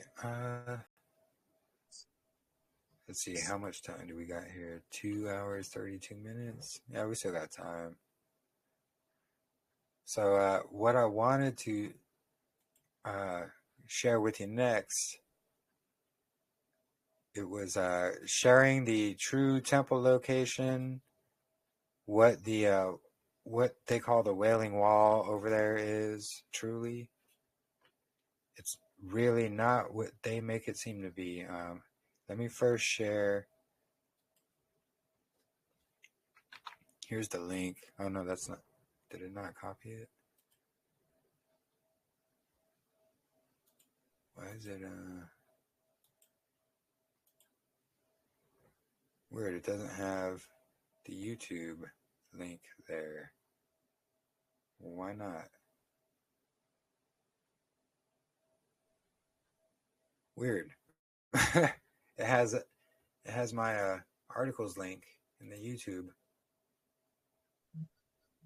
Not sure how that happened.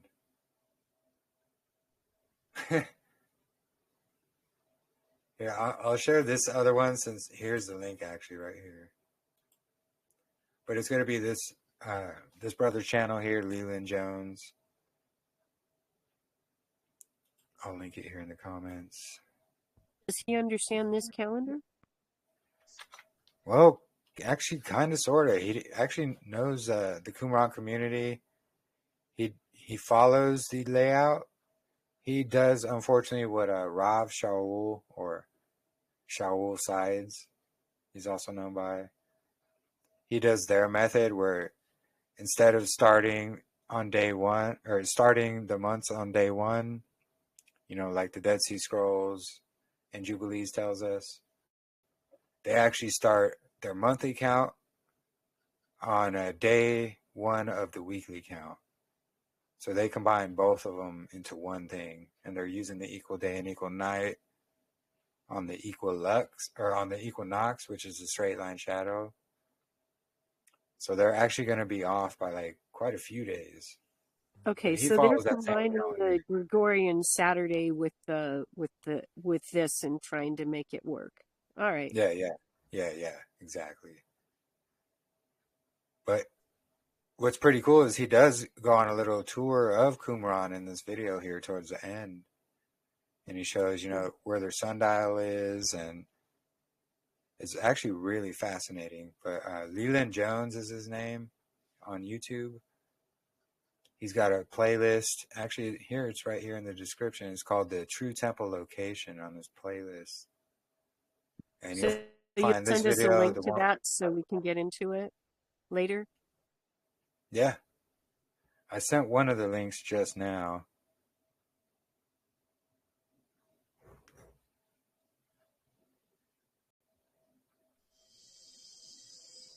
Let me copy link. So the Qumran people, they're observing what we're learning through Enoch and Jubilees. That's what they were observing. But a lot of people have combined the two calendars because that's the way it was. That's the way they were taught it. And so these people might still be blind to that it wasn't that. Okay. Isn't that why they had so many translations of Enoch?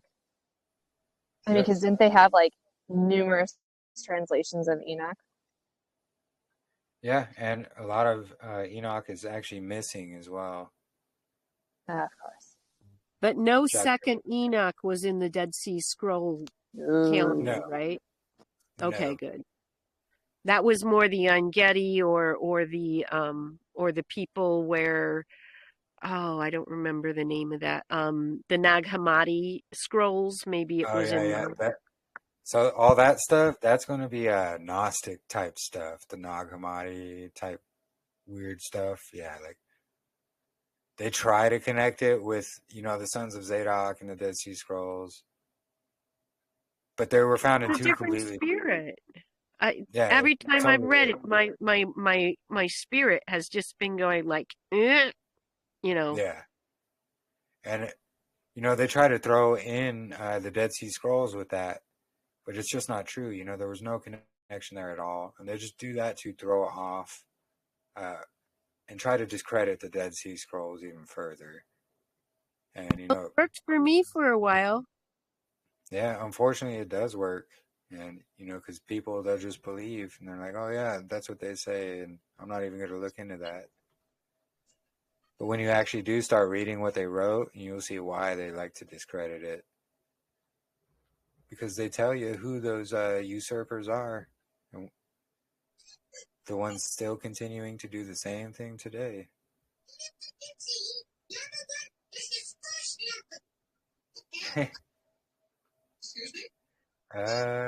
Katrina, can you mind muting there, my love?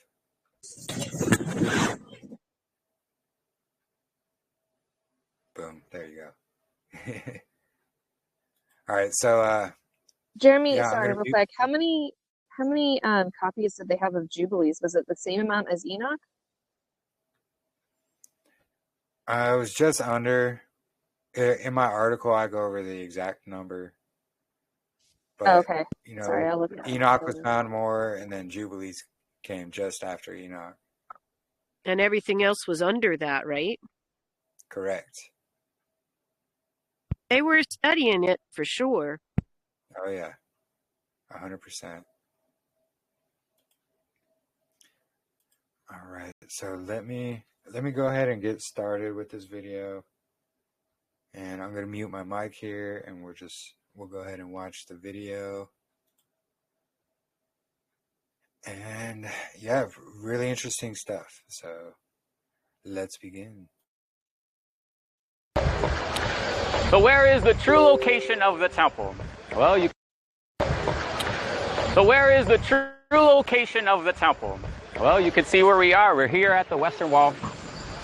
And if we believe the words of Mark 13, one of the disciples asked the Lord, said, Lord, consider the great stones and the buildings of the temple. And he said, verily I say unto you, not one stone will be left upon another. So we believe his words. How is it that we can believe that these are the stones of the temple? We're going to go through, we're going to show you underneath the Western Wall. We're going to take tours under the Western Wall. This portion of the Western Wall is a small portion that's above ground. It goes below ground, and it goes very far to the north. So in this, we're going to show you where the true location is. It's right here in yellow.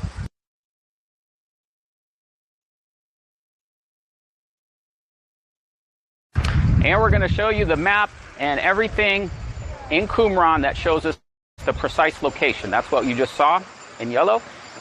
Also, we're going to prove to you that this is Fort Antonia, the 10th Legion. We're going to show you all the information that's running along the entire Western Wall that gives us the information and evidence of the 10th Roman Legion. So let's get right into it and go into the tours. Before we begin our tour, guys, this is the Western Wall that's above ground. Just to give you a vantage point, we're going to go in here and then underground, Mayalera's underground in our tour. So this is only a small portion of the Western Wall that's above ground that we have here. Well, we're going to go underground and check it out. Okay, we're running along the Western Wall. We have Herodian stones, and they're moving. There's a couple centimeters, and they're recessed. And we're now presently under the Muslim quarter above us.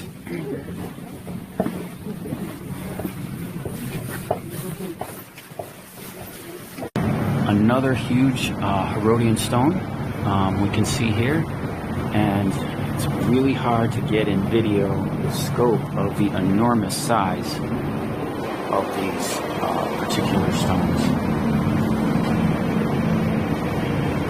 We know that the first one is 40 feet, and then this one we would have to measure. It's almost the same size. Again, this is just the enormous water supply for Fortress Antonia. Remember, a legion has 6,000 troops, not including support personnel. So that's why this is an enormous cistern. And let's keep in mind that as large as this is as large a cistern, largest source of water, this is probably about 2/3 of it. The additional 1/3 is beyond that wall there. Here we have actual waters and an active cistern.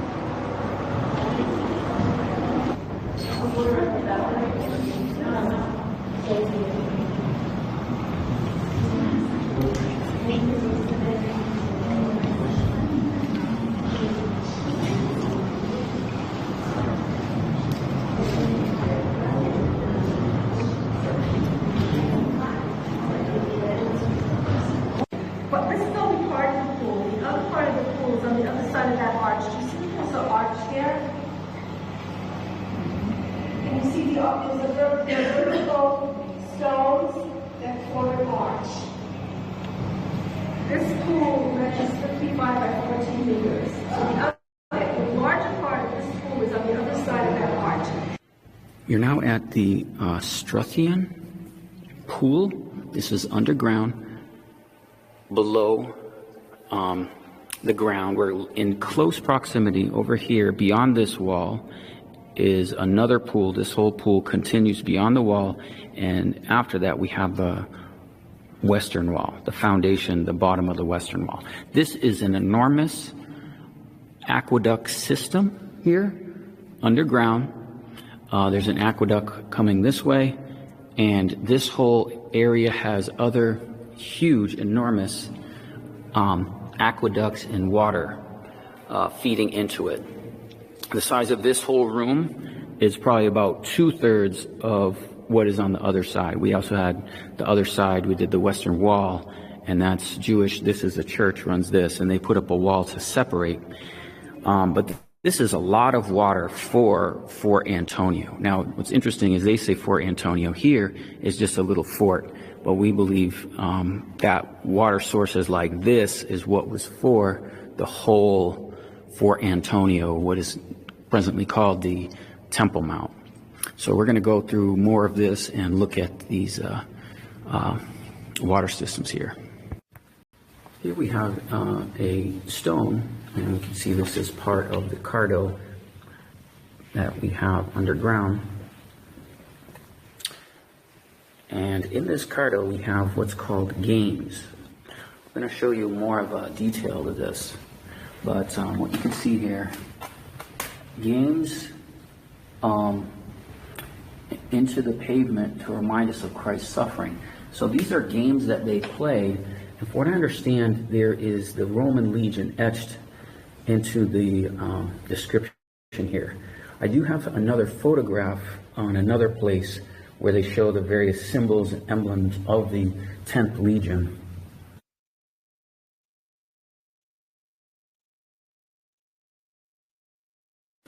Here's a description of the games that we saw. This was what we saw on the pavement stone. The large circle represents a crown. We have a scorpion, symbol of the Roman legion. So when we saw that symbol here, scorpion, is of the Roman legion. So that's why we know that this part of the Western Wall where we are is the Roman legion. King in Greek, okay? King in Greek. So these are all part of the game. Double square represents the dice, and the soldiers would throw markers onto this square. So this is the type of thing when they cast lots for Yeshua, they would play these various games. But here in the northern portion of the Fortress Antonia, we do have a symbol of a scorpion, which is the Roman legion. And there are various symbols throughout the Western Wall, which we'll continue to show you. And as we look at the pavement stone, this is the symbol of the scorpion and the 10th Roman legion. Okay guys, we're here at a old wall, and you'll see in the tour guide's description that we have a clear description of the 10th Roman legion. Pottery and things discovered with stairs leading down. Now this is a raw excavation, it's pretty new, so we have stairs leading down, and this is a little bit of the view after the tour guide is left, but he's clearly describing the 10th Roman legion here in an old door with stairs leading. Okay, so now let's listen to his description of what we're looking at. Beginning of the street, but it's blocked by this wall. So, what came first, the street or the wall? Right. Okay. So they usually say if something's built on top of something else, it has to be a greater period. Most times. So, this, they found other interesting artifacts here, like clay ovens, with the symbol of the 10th Roman Legion. 10th Roman Legion is credited with destroying the temple. That's Titus's legion. You know, the Arch of Titus in Rome took all the temple implements and did the drawings and put it on the arch there. Okay. So this may be a wall from a fortress, the 10th Roman Legion. Take a look at the windows. Two different windows. So one assumption is everything around us is not here during this time. Basically, where my colleague is above us doing the journey to Jerusalem, there's nothing up there. So over time, the city is going to be rising. And one of the reasons for that is because we're standing in this valley. Basically, where we are now, we're between the Temple Mount, which again The assumption is the street leads right to the gate that's the closest to the temple, and people walk down the street, walk down the stairs 2,000 years ago. And on the other side, we have like the Jewish quarter to my left, the Christian quarter to my right. Above us is the Muslim quarter. So when people were here, when the street was here, and then when this wall was built, the sky. Take a look at the windows. Why would someone want to design windows like that?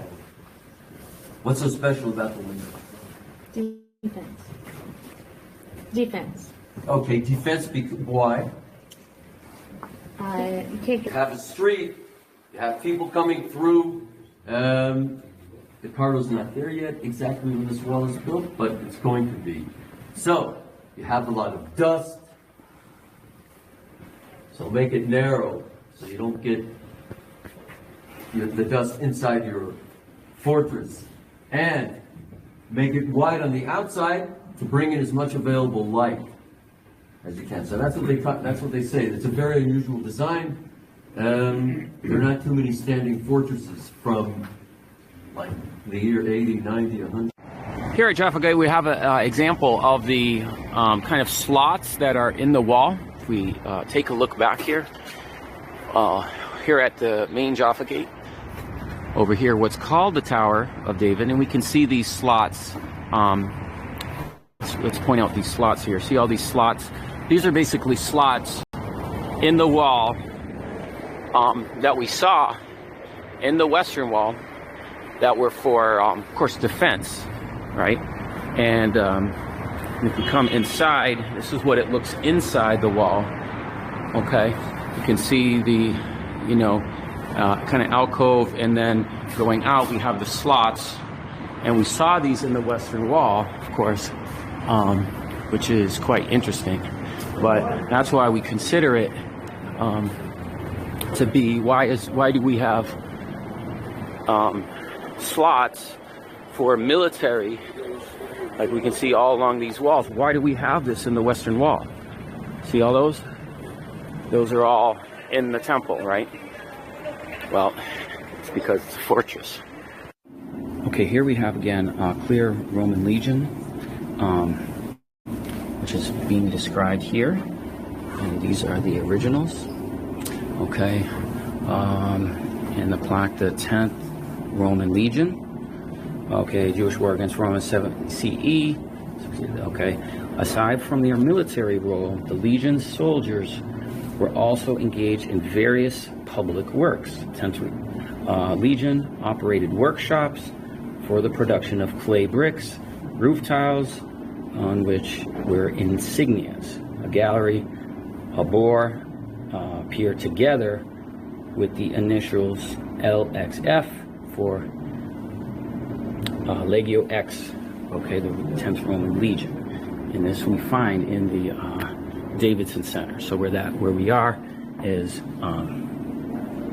we're just in this area here. All right, here we have the remnants of an old Roman bath in this room that's being described. I'll give you a little bit of our tour guide's description of this, but again, we have more Roman things right outside what we believe to be the Fort Antonio. More and more evidence of this. Of course, most of the stonework here is fairly new, but what he says is it's very similar to Masada. System. They use furnaces. They bring steam under the floor, like a heated floor. Masada, same idea. So it comes way into the Middle Ages here, and these were in use until, well, there's one that they're renovating right now. So one was, I think, this one was in use till like the 1960s, and the other one they're renovating.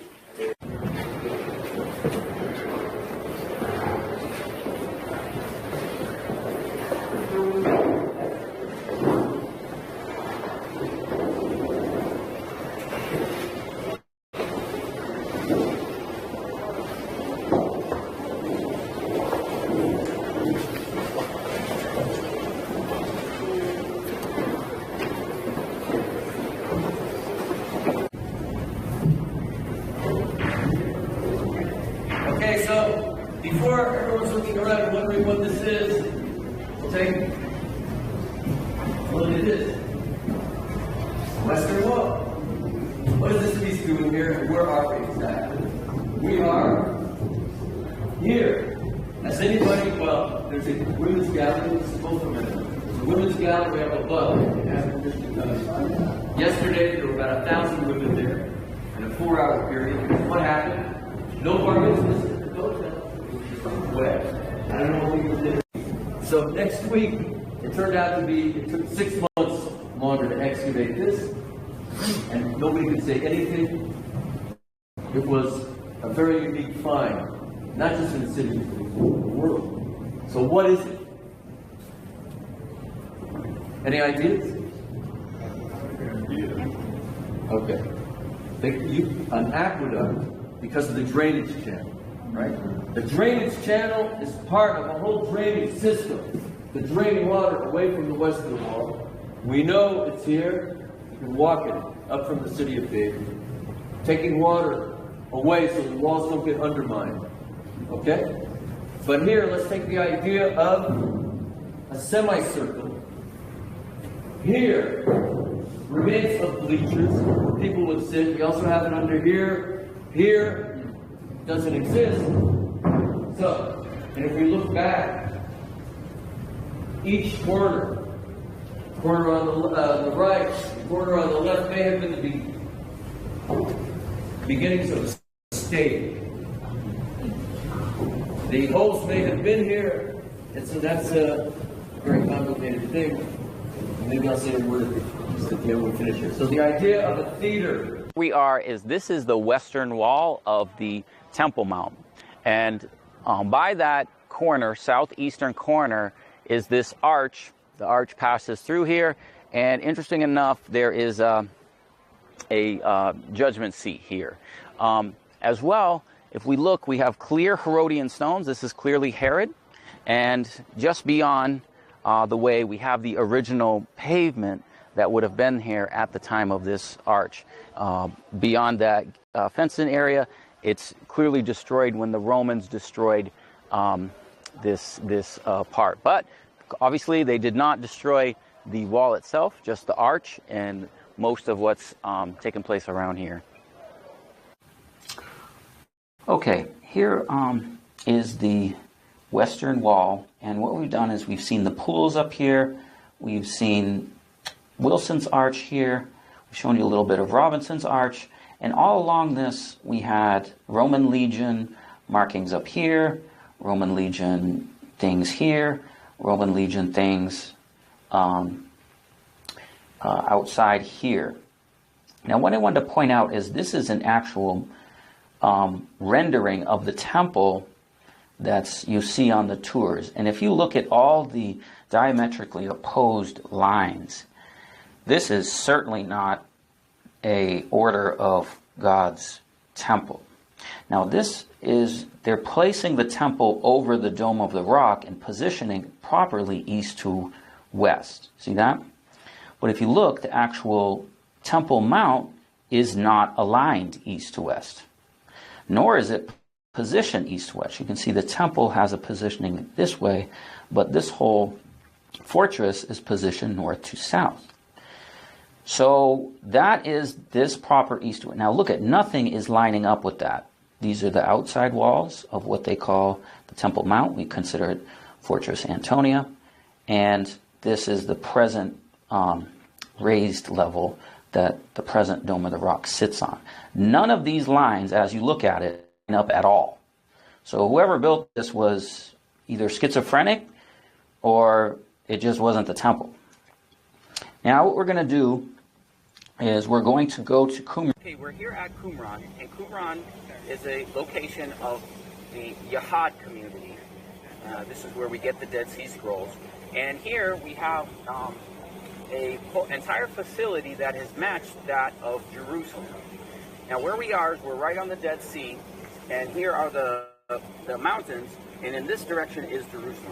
The community here actually built a temple to match that of what they would have seen at their time. This is approximately 150, potentially even 200 BC. Now the building you see right here is their temple.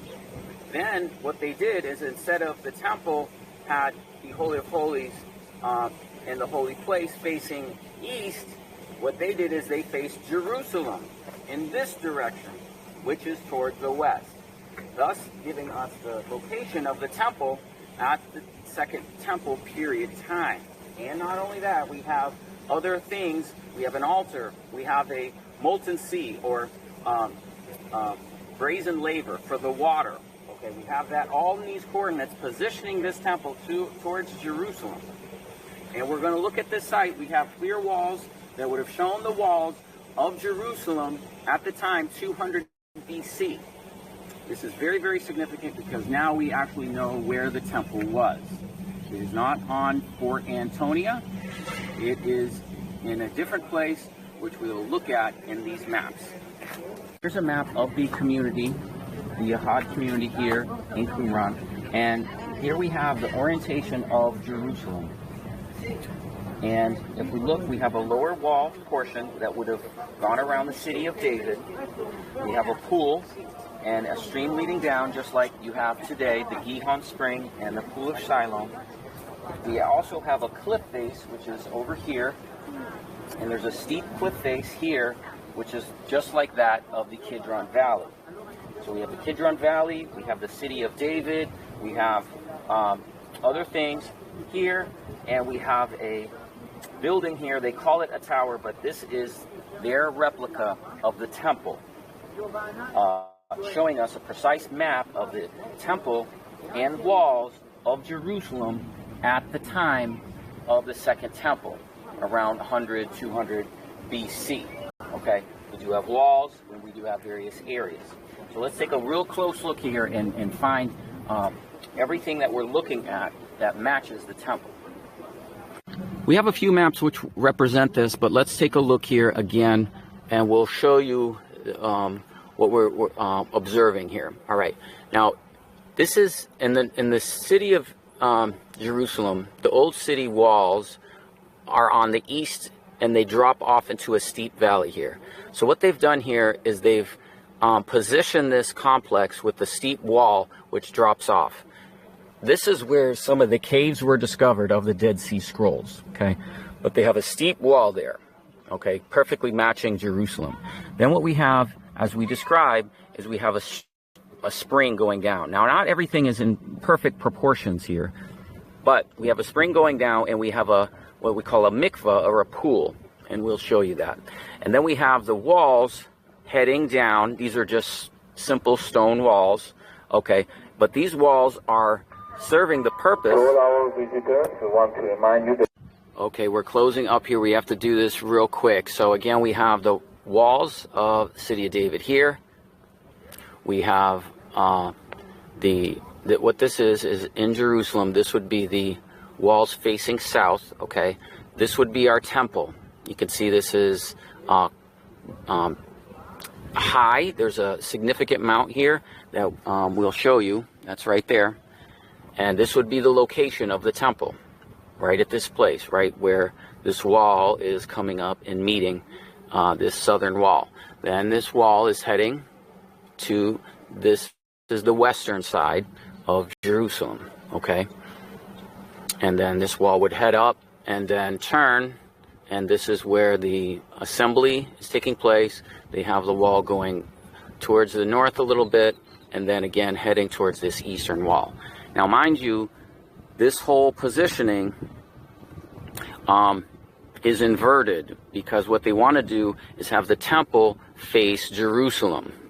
So the temple is facing Jerusalem. So the things that we're looking at here, we have a round cistern.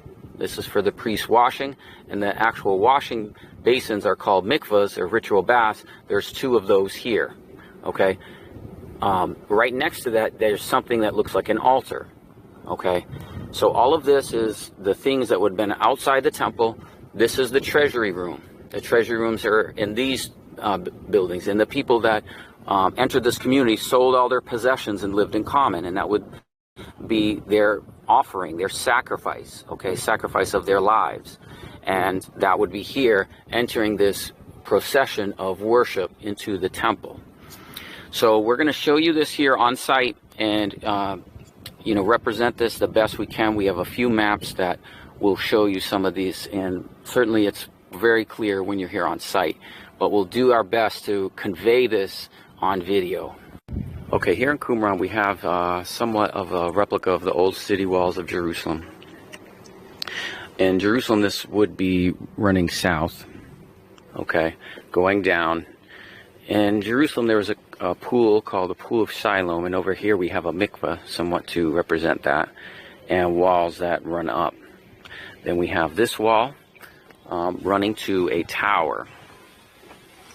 As we face in this direction, if this fortification here is the temple, which you can see, as we look out, what you would have is you certainly would have two things. You would have a molten sea. A molten sea is round. Typically in a mikveh, which is a ritual bath, they're square. And we can see all the other cisterns here are square. We've seen those in the Ophel, so it's quite unusual that they've made a round cistern here. Maybe that's what the molten sea is. The molten sea being the large wash basin in the temple. Then we'd have something else that would be the altar. If this is the altar, that would be positioned right here in front of the temple. Now, if we look at the map here, everything is facing towards Jerusalem. Jerusalem would be this way, beyond the walls. It's not perfectly facing the east, because if they believe that Jerusalem was the place of God's throne, maybe they position this in a different arrangement, at which point that this would give us a indication of where the temple was, and this would be the Holy of Holies.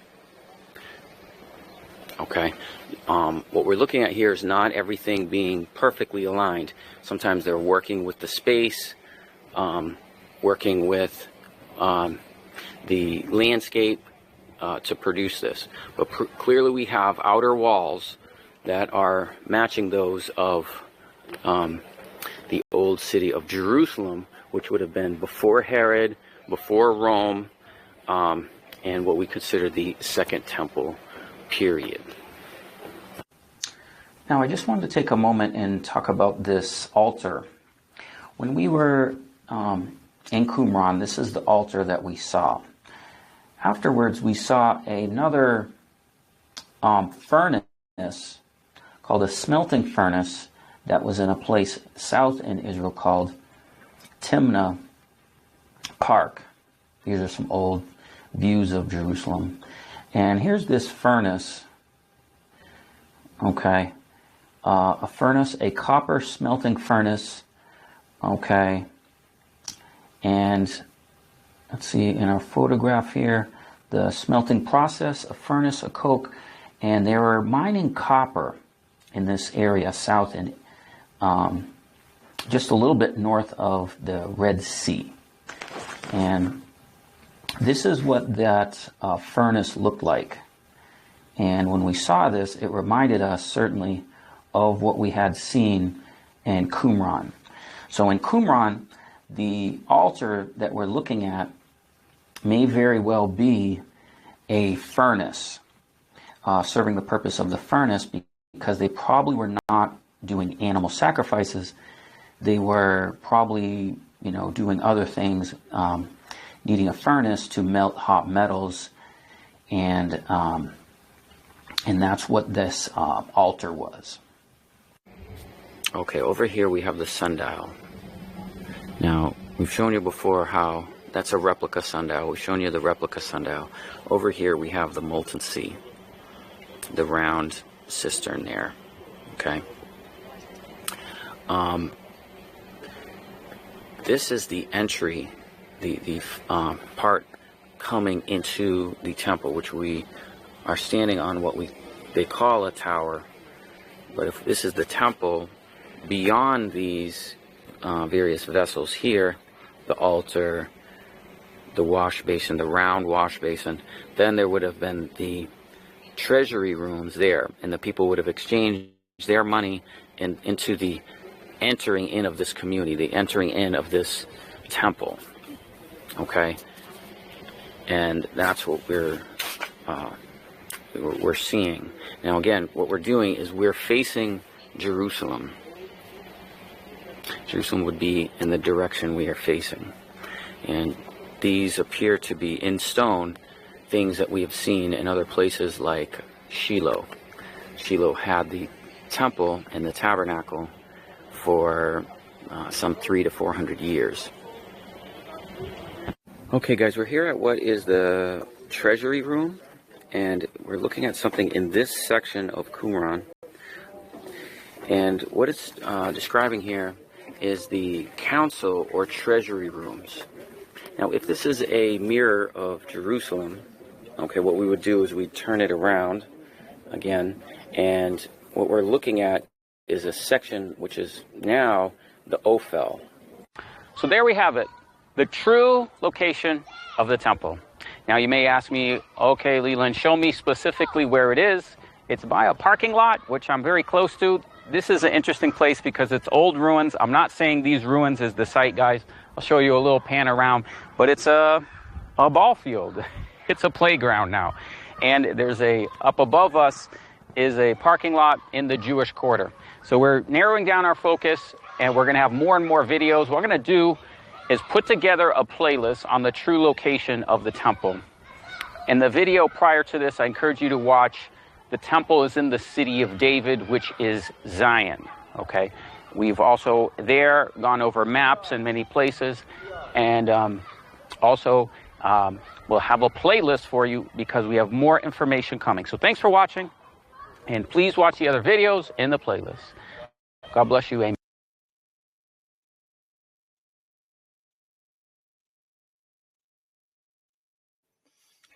All right. Pretty interesting stuff. Does anybody have any questions before we go on to the next video? Yeah, I'm wondering why why they would have oriented it toward Jerusalem instead of orienting it so that they would know when the first day of the year was by its placement. Yeah, First day of the year, first day of the new month, the first month of the year. Yeah, I don't think he's correct about that point, because they do have the sundial. Like, he showed it for like a second. He didn't show it for very long, but they were tracking when the equinox was. The Qumran sundial also has this. It tracked the equilux as well, as it has like a little kind of this equal mark on it. And you can see it's just before the equinox mark. So I'm not sure if he's 100% correct that it's facing Jerusalem, but he was just kind of showing an example how they basically modeled Qumran there after like the city of Jerusalem, because the city of Jerusalem at that time was usurped and taken over by the Hasmoneans. What I noticed was the temple is supposedly facing east, and there's foothills there, so they wouldn't actually see the sun coming into the temple like 9 a.m. I don't think he was saying that where those foothills were where the foothills were, that was actually facing Jerusalem, and the sun would actually go crosswise over that. So actually, I have a map on here. Could it be that I'm thinking about scripture, and I'm reminded that when we face Jerusalem and we pray, he promises to hear our prayer, and if what the guy is saying was true, that they're facing the temple towards Jerusalem, is just because they weren't in the temple anymore, and the best way they might think that their prayers could be heard to bring them back to Jerusalem would to be facing it, and Yahusha himself had set his face towards Jerusalem for a reason. So Yeah, that's a good point, actually. Yeah. So up here, yeah, definitely a good point. I know it's up here though. This map I have, it's from the ancient. Here it is.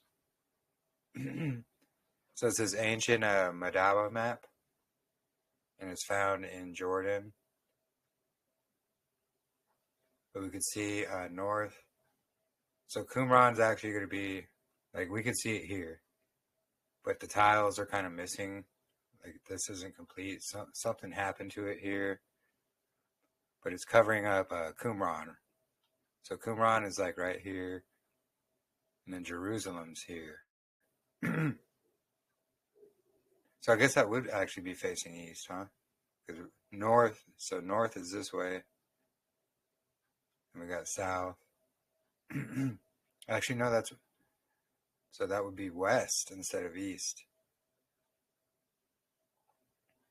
So the hill they were looking at was facing Jerusalem, so actually the sun would be rising over here for them, and it would come this way and then set towards the direction of Jerusalem.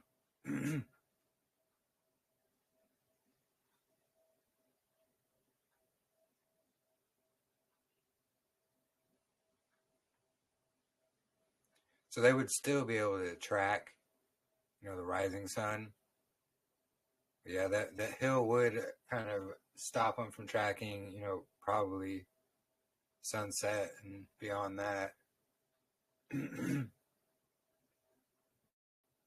But they would still be able to track the morning, the sunrise. So they could still track that, if the shadow was turning, it would show that in the beginning of the day as well.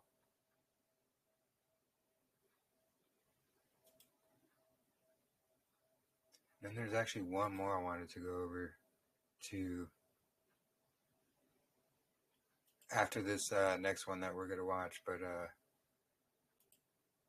it's about the temple. Like, he takes a tour through the underground temple location. Where is it? Here it is. And then also he shows, where they slaughtered the goat to dedicate the third temple altar. And they did it on Hanukkah 6 years ago now, actually. Let me share this playlist. Jeremy. In the, what's that? Sorry, isn't the goat supposed to be the one that's slaughtered for the sin offering? Well, it's supposed to be a lamb, but they actually slaughtered a goat. A lamb is supposed to be a sin offering? Correct. But they slaughtered a goat instead, because I thought you put the sins on the goat to go into the wilderness, right?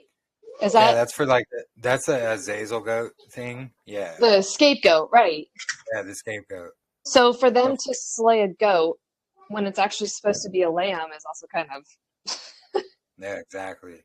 Okay. All right. So yeah, here is that playlist as well about the third temple. And we're definitely not going to be able to watch all of these. He's got a lot in here. A lot of information, but he shows, they already have this third temple built underground.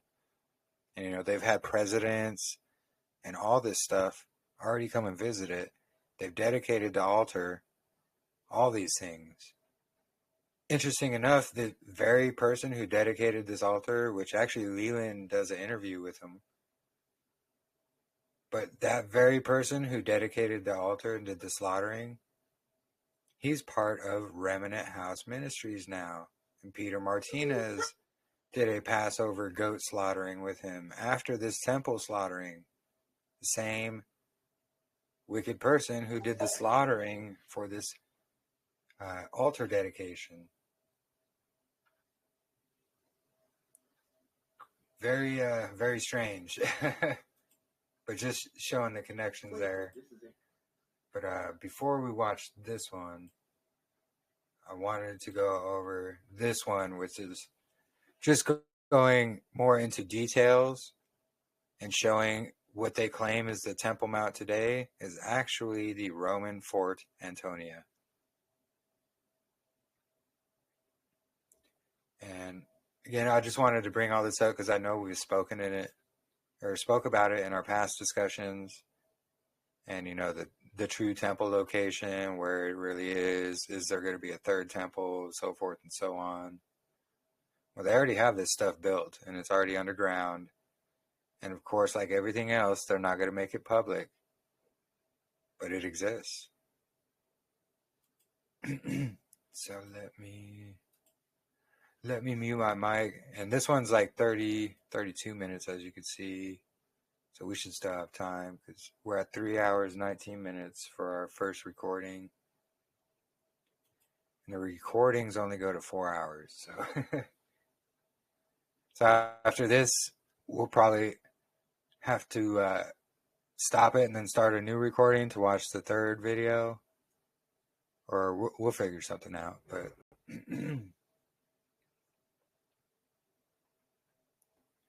so yeah, let me just make sure it's sharing the audio. Yeah, there we go. And I'll mute my mic and we'll go ahead and watch this one as well. Okay, here we are on the fortress, Fort Antonia. And this is a corner that has a lot of space. You can see behind me that there's a large space here. There's some kids playing soccer, which of course upsets the Jews very much. However, we consider this is not such a holy place as many perceive. We believe this is a fortress. And let's take a look at some of the evidence of that. As we're up here, what we have is, of course, a very high point here. And we're going to look at some of the historical records of things that we do know about this fortress and some of the historical aspects of what it is up here. So one of the things that we have up here is, of course, a lot of space. We know in the prophecies that there's going to be a third temple. And that being said, the idea of where is it and all that, it could very well be in this area. Now, as we pause here and look and get a vantage point, this mosque here is not really operational. I mean, it is operational, but it's not so much in use as much as the Dome of the Rock, which is a little bit obscured by the trees at this vantage point. So this whole area that you could see behind me with the kids playing soccer and everything is a very large space. It's a very large space for a third Jewish temple.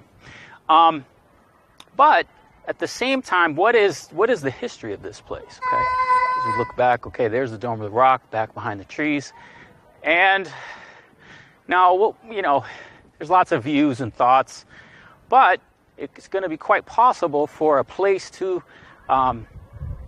exist up here, or there's a room for a place up here to have some kind of third temple.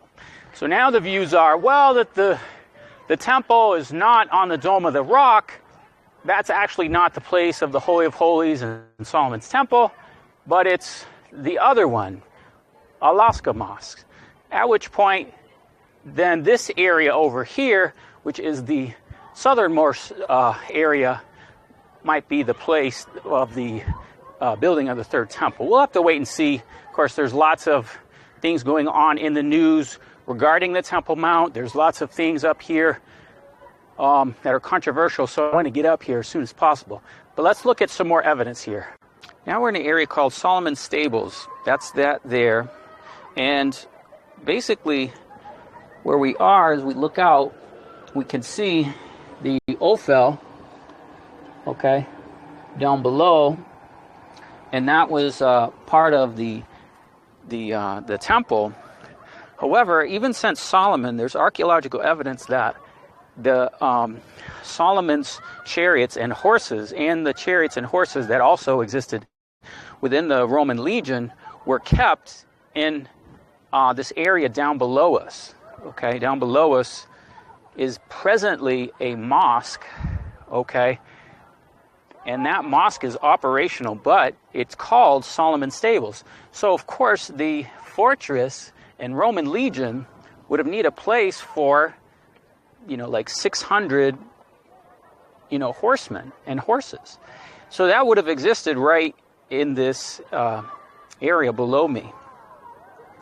Okay, and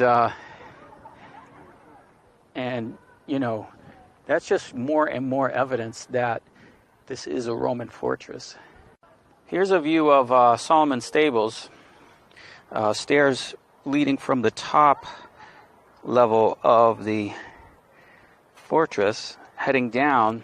There are stairs heading down, and we'll take a look and show you the doors. This is, of course, all newer construction because it is an active mosque. So Solomon's Stables is very large, huge vaults and everything down here. Okay, I can't really give you a sense in the video, but those gates are about 15 feet high. You can see how large they all are. And so down below, it maintains that height, and there's a huge area. So they called that Solomon's Stables. And why would you have horses in your temple? Of course you wouldn't, but you would have horses in your fortress. Thus, this area here is clearly part of the Roman legion and part of the horses that they kept for the legion. Behind me here is the Gate of Mercy, or the East Gate, Golden Gate. It's the one that's closed on the outside. It's come up on the news and everything with some controversy regarding the Temple Mount. But that's what we have right here. And we can see, of course, this is a very old gate. What this does, guys, is this gate leads to the outside of the walls. So another reason we know this is a fortress is that the temple would not be on the east gate, which falls off into the cliff of the Kidron Valley. That's what this gate does here. You can see it's very large. But the east gate is a significant gate. It would have had a entry point. Some call it the Gate Beautiful. Okay, a gate kind of like this at the east, but it would be very large, and it would be a place by which you would, you would not have an entrance or access to your temple falling off a cliff. So we can look down here, and you can see down below the lower portion of where the entry was here.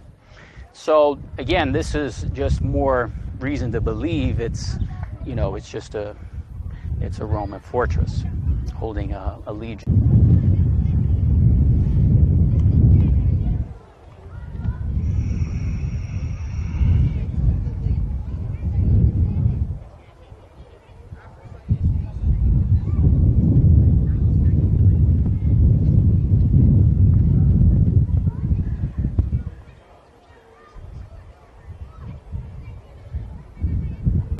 All right, here we're at the Western Wall, and you can see the massive destruction that has taken place.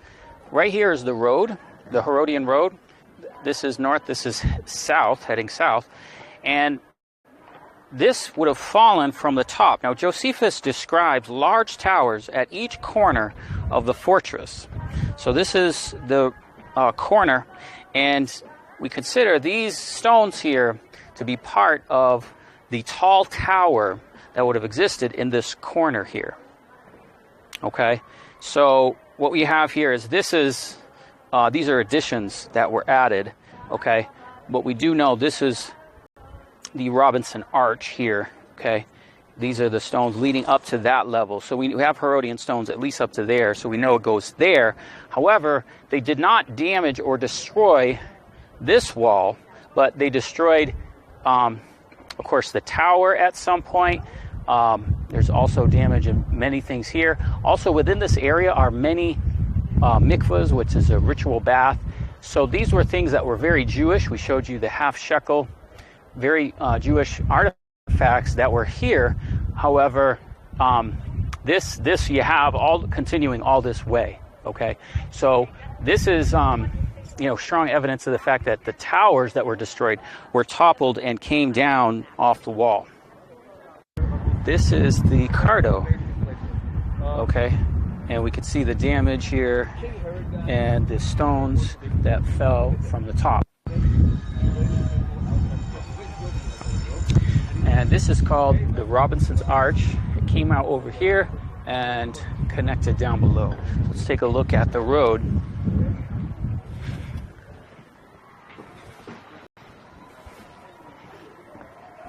And you can see down below is the original Roman road. Okay, now where we were before, another piece of evidence why we don't consider these original, as you can see, they're just on dirt and there's no real foundation. What Herod did, he built this, on strong foundations, which we can see down below. We can even show you potentially some of the stones that go down below. Let's see. Okay, this is amazing, guys. I can't emphasize enough how amazing this discovery is. This is something called Becca, or a half shekel. This is what it looked like, and they found this under the area where we are here. And it's a Second Temple coin that was found from the time of the Second Temple. On one side, the words Yerushalayim, or Jerusalem, holy, and the other, half shekel. Half shekel coins like this were brought by many pilgrims who visited the Temple Mount and the temple in the holidays. Now you can see I have with me the same thing in our day.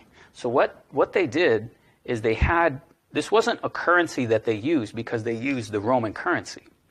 Okay, they weren't a free state. But they made these when they were, talking about the redemption. All right? And that's what's happening now, is they've made them again.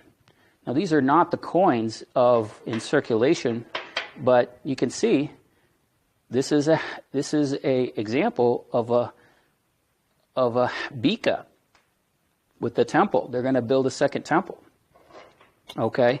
And we have another video on this, but there you can see Donald Trump, Cyrus, seal of United States, seal of Persia. Okay? So what happened is the people were counted and they were destroyed.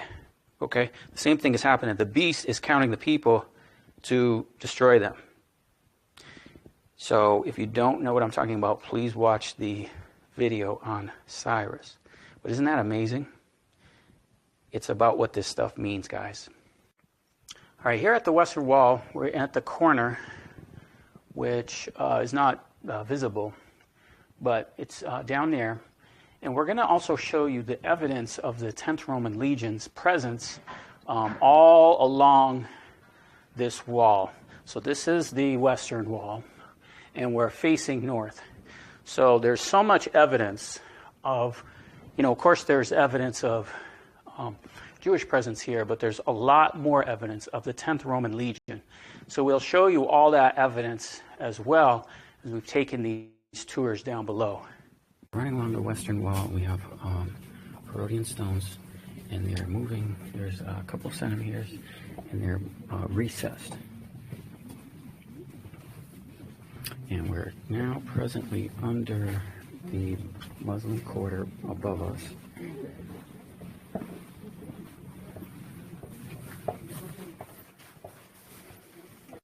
Another huge Herodian stone we can see here, and it's really hard to get in video the scope of the enormous size of these particular stones. We know that the first one is 40 feet, and then this one we would have to measure. It's almost the same size. Again, this is just the enormous water supply for Fortress Antonia. Remember, Legion has 6,000 troops, not including support personnel. So that's why this is an enormous cistern. And let's keep in mind that as large as this is, as large a cistern, largest source of water, this is probably about 2/3 of it. The additional 1/3 is beyond that wall there. Here we have actual waters and an active cistern.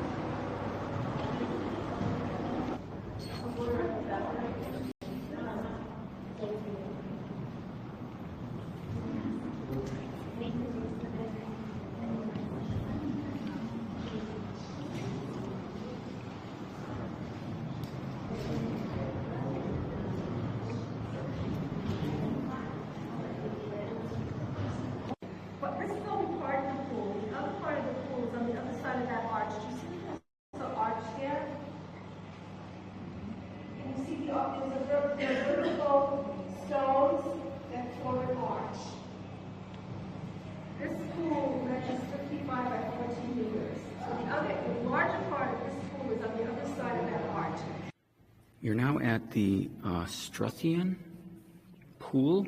This is underground, below the ground. We're in close proximity over here. Beyond this wall is another pool. This whole pool continues beyond the wall, and after that we have the western wall, the foundation, the bottom of the western wall. This is an enormous aqueduct system here, underground.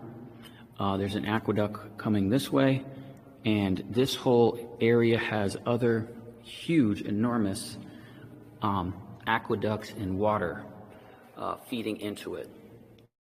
The size of this whole room is probably about 2/3 of what is on the other side. We also had the other side. We did the western wall, and that's Jewish. This is a church runs this, and they put up a wall to separate. But this is a lot of water for Fort Antonio. Now, what's interesting is they say Fort Antonio here is just a little fort. Well, we believe that water sources like this is what was for the whole Fort Antonio, what is presently called the Temple Mount. So we're going to go through more of this and look at these water systems here. Here we have a stone, and you can see this is part of the cardo that we have underground. And in this cardo we have what's called games. I'm going to show you more of a detail of this, but what you can see here, games into the pavement to remind us of Christ's suffering. So these are games that they played. And from what I understand, there is the Roman legion etched into the description here. I do have another photograph on another place where they show the various symbols and emblems of the 10th Legion.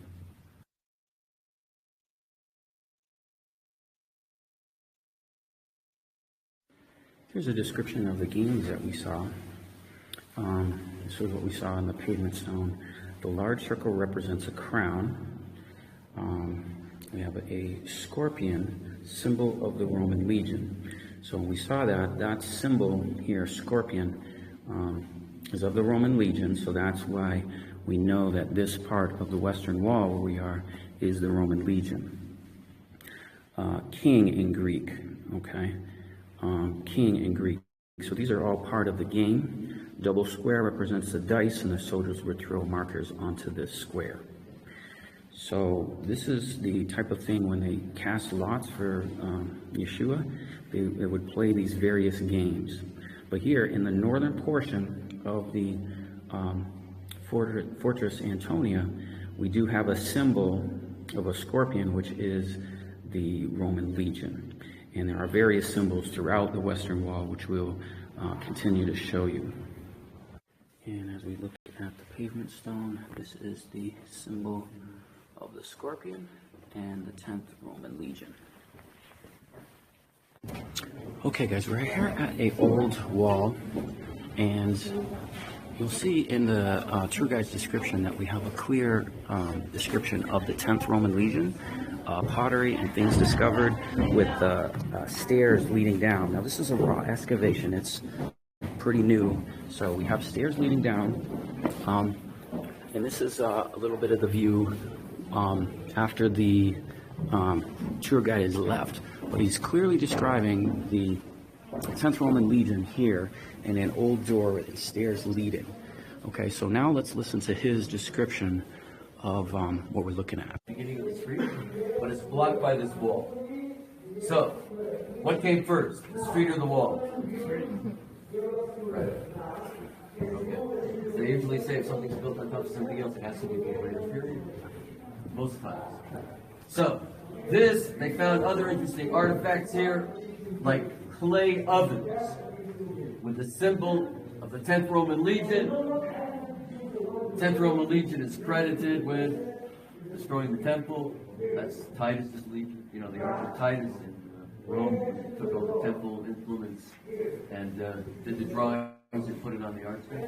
Okay, so this may be a wall from a fortress from the 10th Roman Legion. Take a look at the windows. Two different windows. So one assumption is everything around us is not here during this time. Basically, where my colleague is above us doing the journey to Jerusalem, there's nothing up there.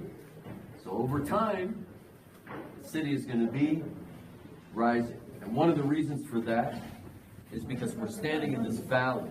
Basically, where we are now, we're between the Temple Mount, which again, the assumption is the street leads right to the gate that's the closest to the temple, and people walk down the street, walk down these stairs 2,000 years ago. And on the other side, we have like the Jewish quarter to my left, the Christian quarter to my right. Above us is the Muslim.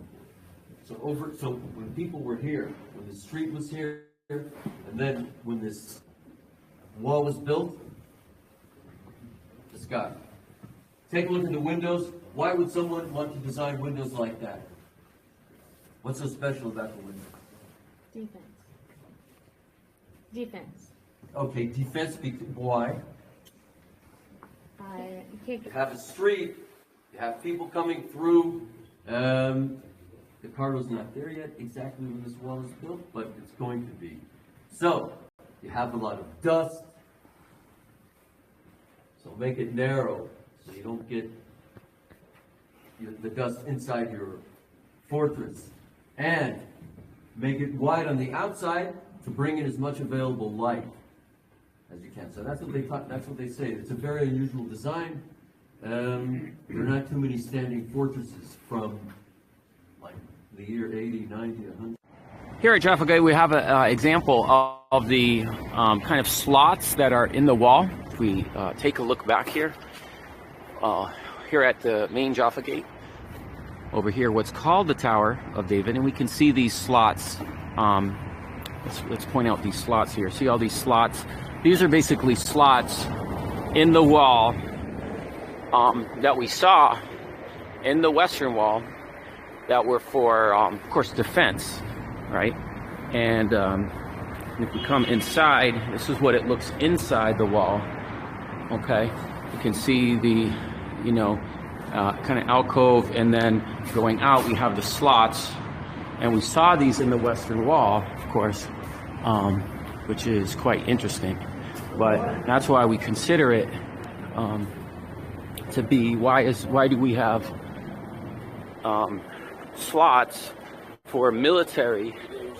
Like we can see all along these walls. Why do we have this in the Western Wall? See all those? Those are all in the temple, right? Well, it's because it's a fortress. Okay, here we have again clear Roman Legion, which is being described here. These are the originals. Okay, in the plaque, the 10th Roman Legion. Okay, Jewish war against Rome in 7 CE. Okay, aside from their military role, the Legion's soldiers were also engaged in various public works. 10th Legion operated workshops for the production of clay bricks, roof tiles, on which were insignias. A gallery, a boar, appear together with the initials LXF for Legio X, okay, the 10th Roman Legion.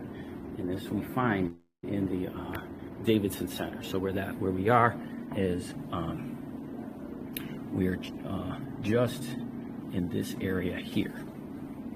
All right, here we have the remnants of an old Roman bath in this room that's being described.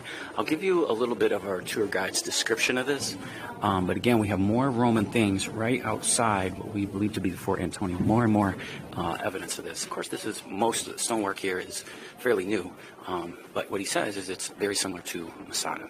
System. They use furnaces. They bring steam under the floor, like a heated floor. Masada, same idea. So it comes way into the Middle Ages here, and these were in use until, well, there's one that they're renovating right now. So one was, I think, this one was in use till like the 1960s, and the other one they're renovating.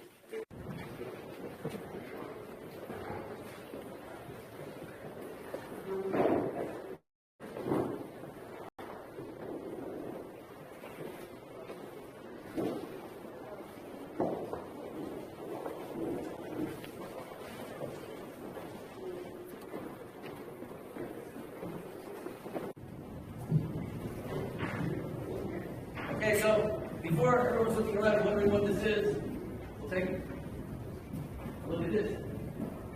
Western Wall. What is this piece doing here? Where are we exactly? We are here. Has anybody, well, there's a women's gallery. Let's go from there. Women's gallery up above.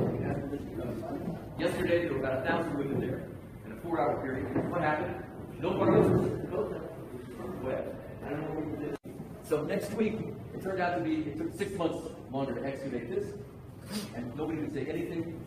It was a very unique find, not just in the city, but in the world. So what is it? Any ideas? Okay. An aqueduct, because of the drainage channel, right? The drainage channel is part of a whole drainage system to drain water away from the Western Wall. We know it's here. You can walk it up from the city of David, taking water away so the walls don't get undermined. Okay? But here, let's take the idea of a semicircle. Here. Okay, we're walking along the drainage tunnel, and this drainage tunnel runs all the way down to the Pool of Siloam. And it goes from the corner, we're presently at the south and western corner of the fortress, walking down, and we do have a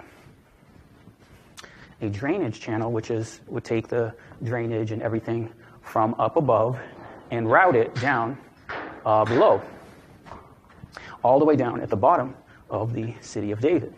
Okay, so this is this drainage channel, and above us was a road, and it's called the Herodian Road. Okay, and we don't have to get video footage of the whole thing, but you can see it's a drainage channel. Okay, would have taken the rain and excess water all the way down, and above us was a Herodian Road. Okay, Pool of Siloam. And what we can see here is this is the pool. It was dug, it was discovered. You can see the steps going down. And this is Second Temple period. Okay. And let's look at this. This is the famous story when the man went into the water. Okay. But they have here Pool of Siloam in Hezekiah's time. Okay, so it looks something like this with steps going down and a large pool. It's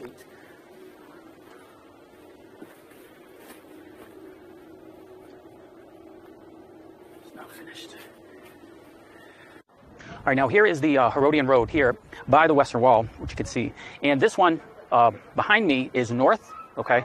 And this we're showing you at various angles. Now it's significant because this road is heading in this direction, would head all the way south and would go down to the Pool of Siloam. Okay, so this is the actual road. Below it is the drainage channel, and that is this level. Now let's read Flavius Josephus. as he describes the destruction of Jerusalem. After the Romans destroyed Jerusalem during the first Jewish-Roman War in 70 CE, they turned their sights to Masada, Herod's magnificent fortified palatial complex high atop the plateau in the Judean desert overlooking the Dead Sea. Josephus quotes Eleazar, the Jewish leader of Masada, as trying to convince his people to commit suicide rather than being taken captive by the Romans upon the Jewish defenders' impending defeat. Eleazar asked them, "Where is this city that was believed to have God himself inhabiting it? It is now demolished to the very foundations and has nothing but that monument preserved. I mean, the camp of those that have destroyed it, which still dwells upon its ruins." So after the destruction of Jerusalem in 70 CE, the Romans then went to Masada. And then Masada was destroyed, I believe, 3 years later. And when they were talking about the destruction, they said the only thing remaining was the fortress, was the camp of those that destroyed Jerusalem, which dwells upon its ruins. And I cannot but wish that we had all died before we had seen that holy city demolished by the hands of our enemies. For the foundations of our holy temple were dug up after so profane a matter. So the actual stones were dug up. Josephus describes that in another place, to where they were looking for gold.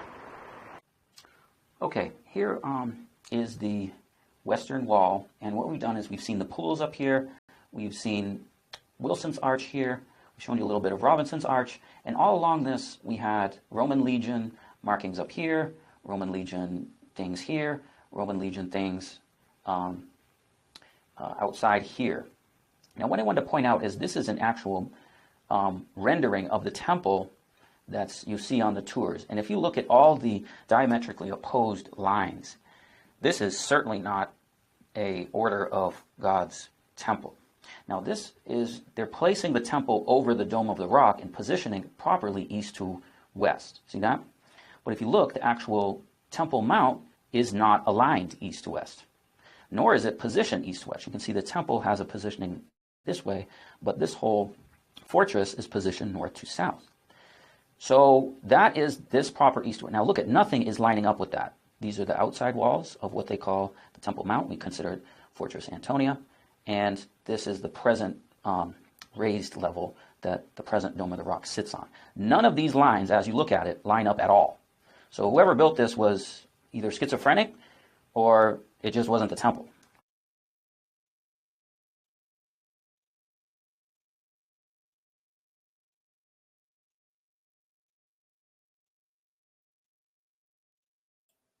All right. Pretty interesting stuff, huh?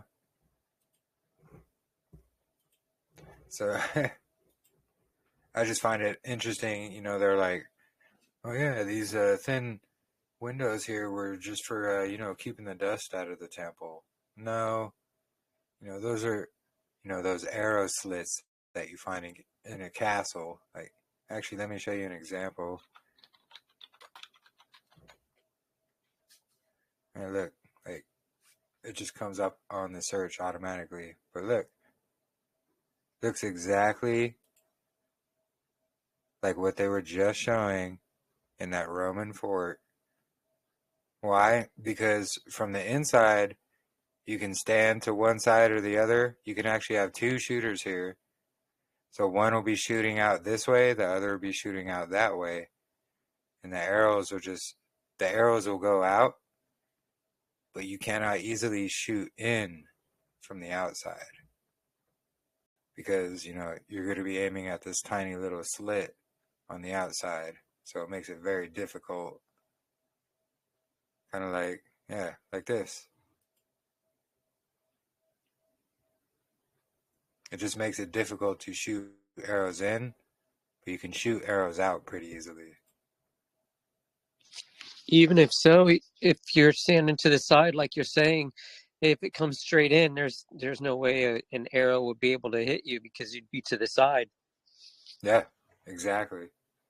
Yeah, for that reason as well. Because if an arrow does make it in, it's only going to be able to go straight. And it's not going to hit you. But yeah, as you can see, you know, clearly there's a lot of evidence what they call the Temple Mount. is actually the Roman Fort Antonia. And then this is one of the, I think this is the one he takes a temple tour. So this video is actually after the couple that we just watched. Excuse me. Sorry. So, because he was talking about, oh, they're going to build a third temple and this and that. Well, then after that, he found out they have this underground third temple here. And he finds it and he takes a tour of it. And it's pretty amazing, all the crazy stuff that he finds. There's only like 4 minutes left of this recording, but let me stop the recording really quick, and then I'll start up another one. So then I'll be able to get this whole video on the recording. Give me just a moment here.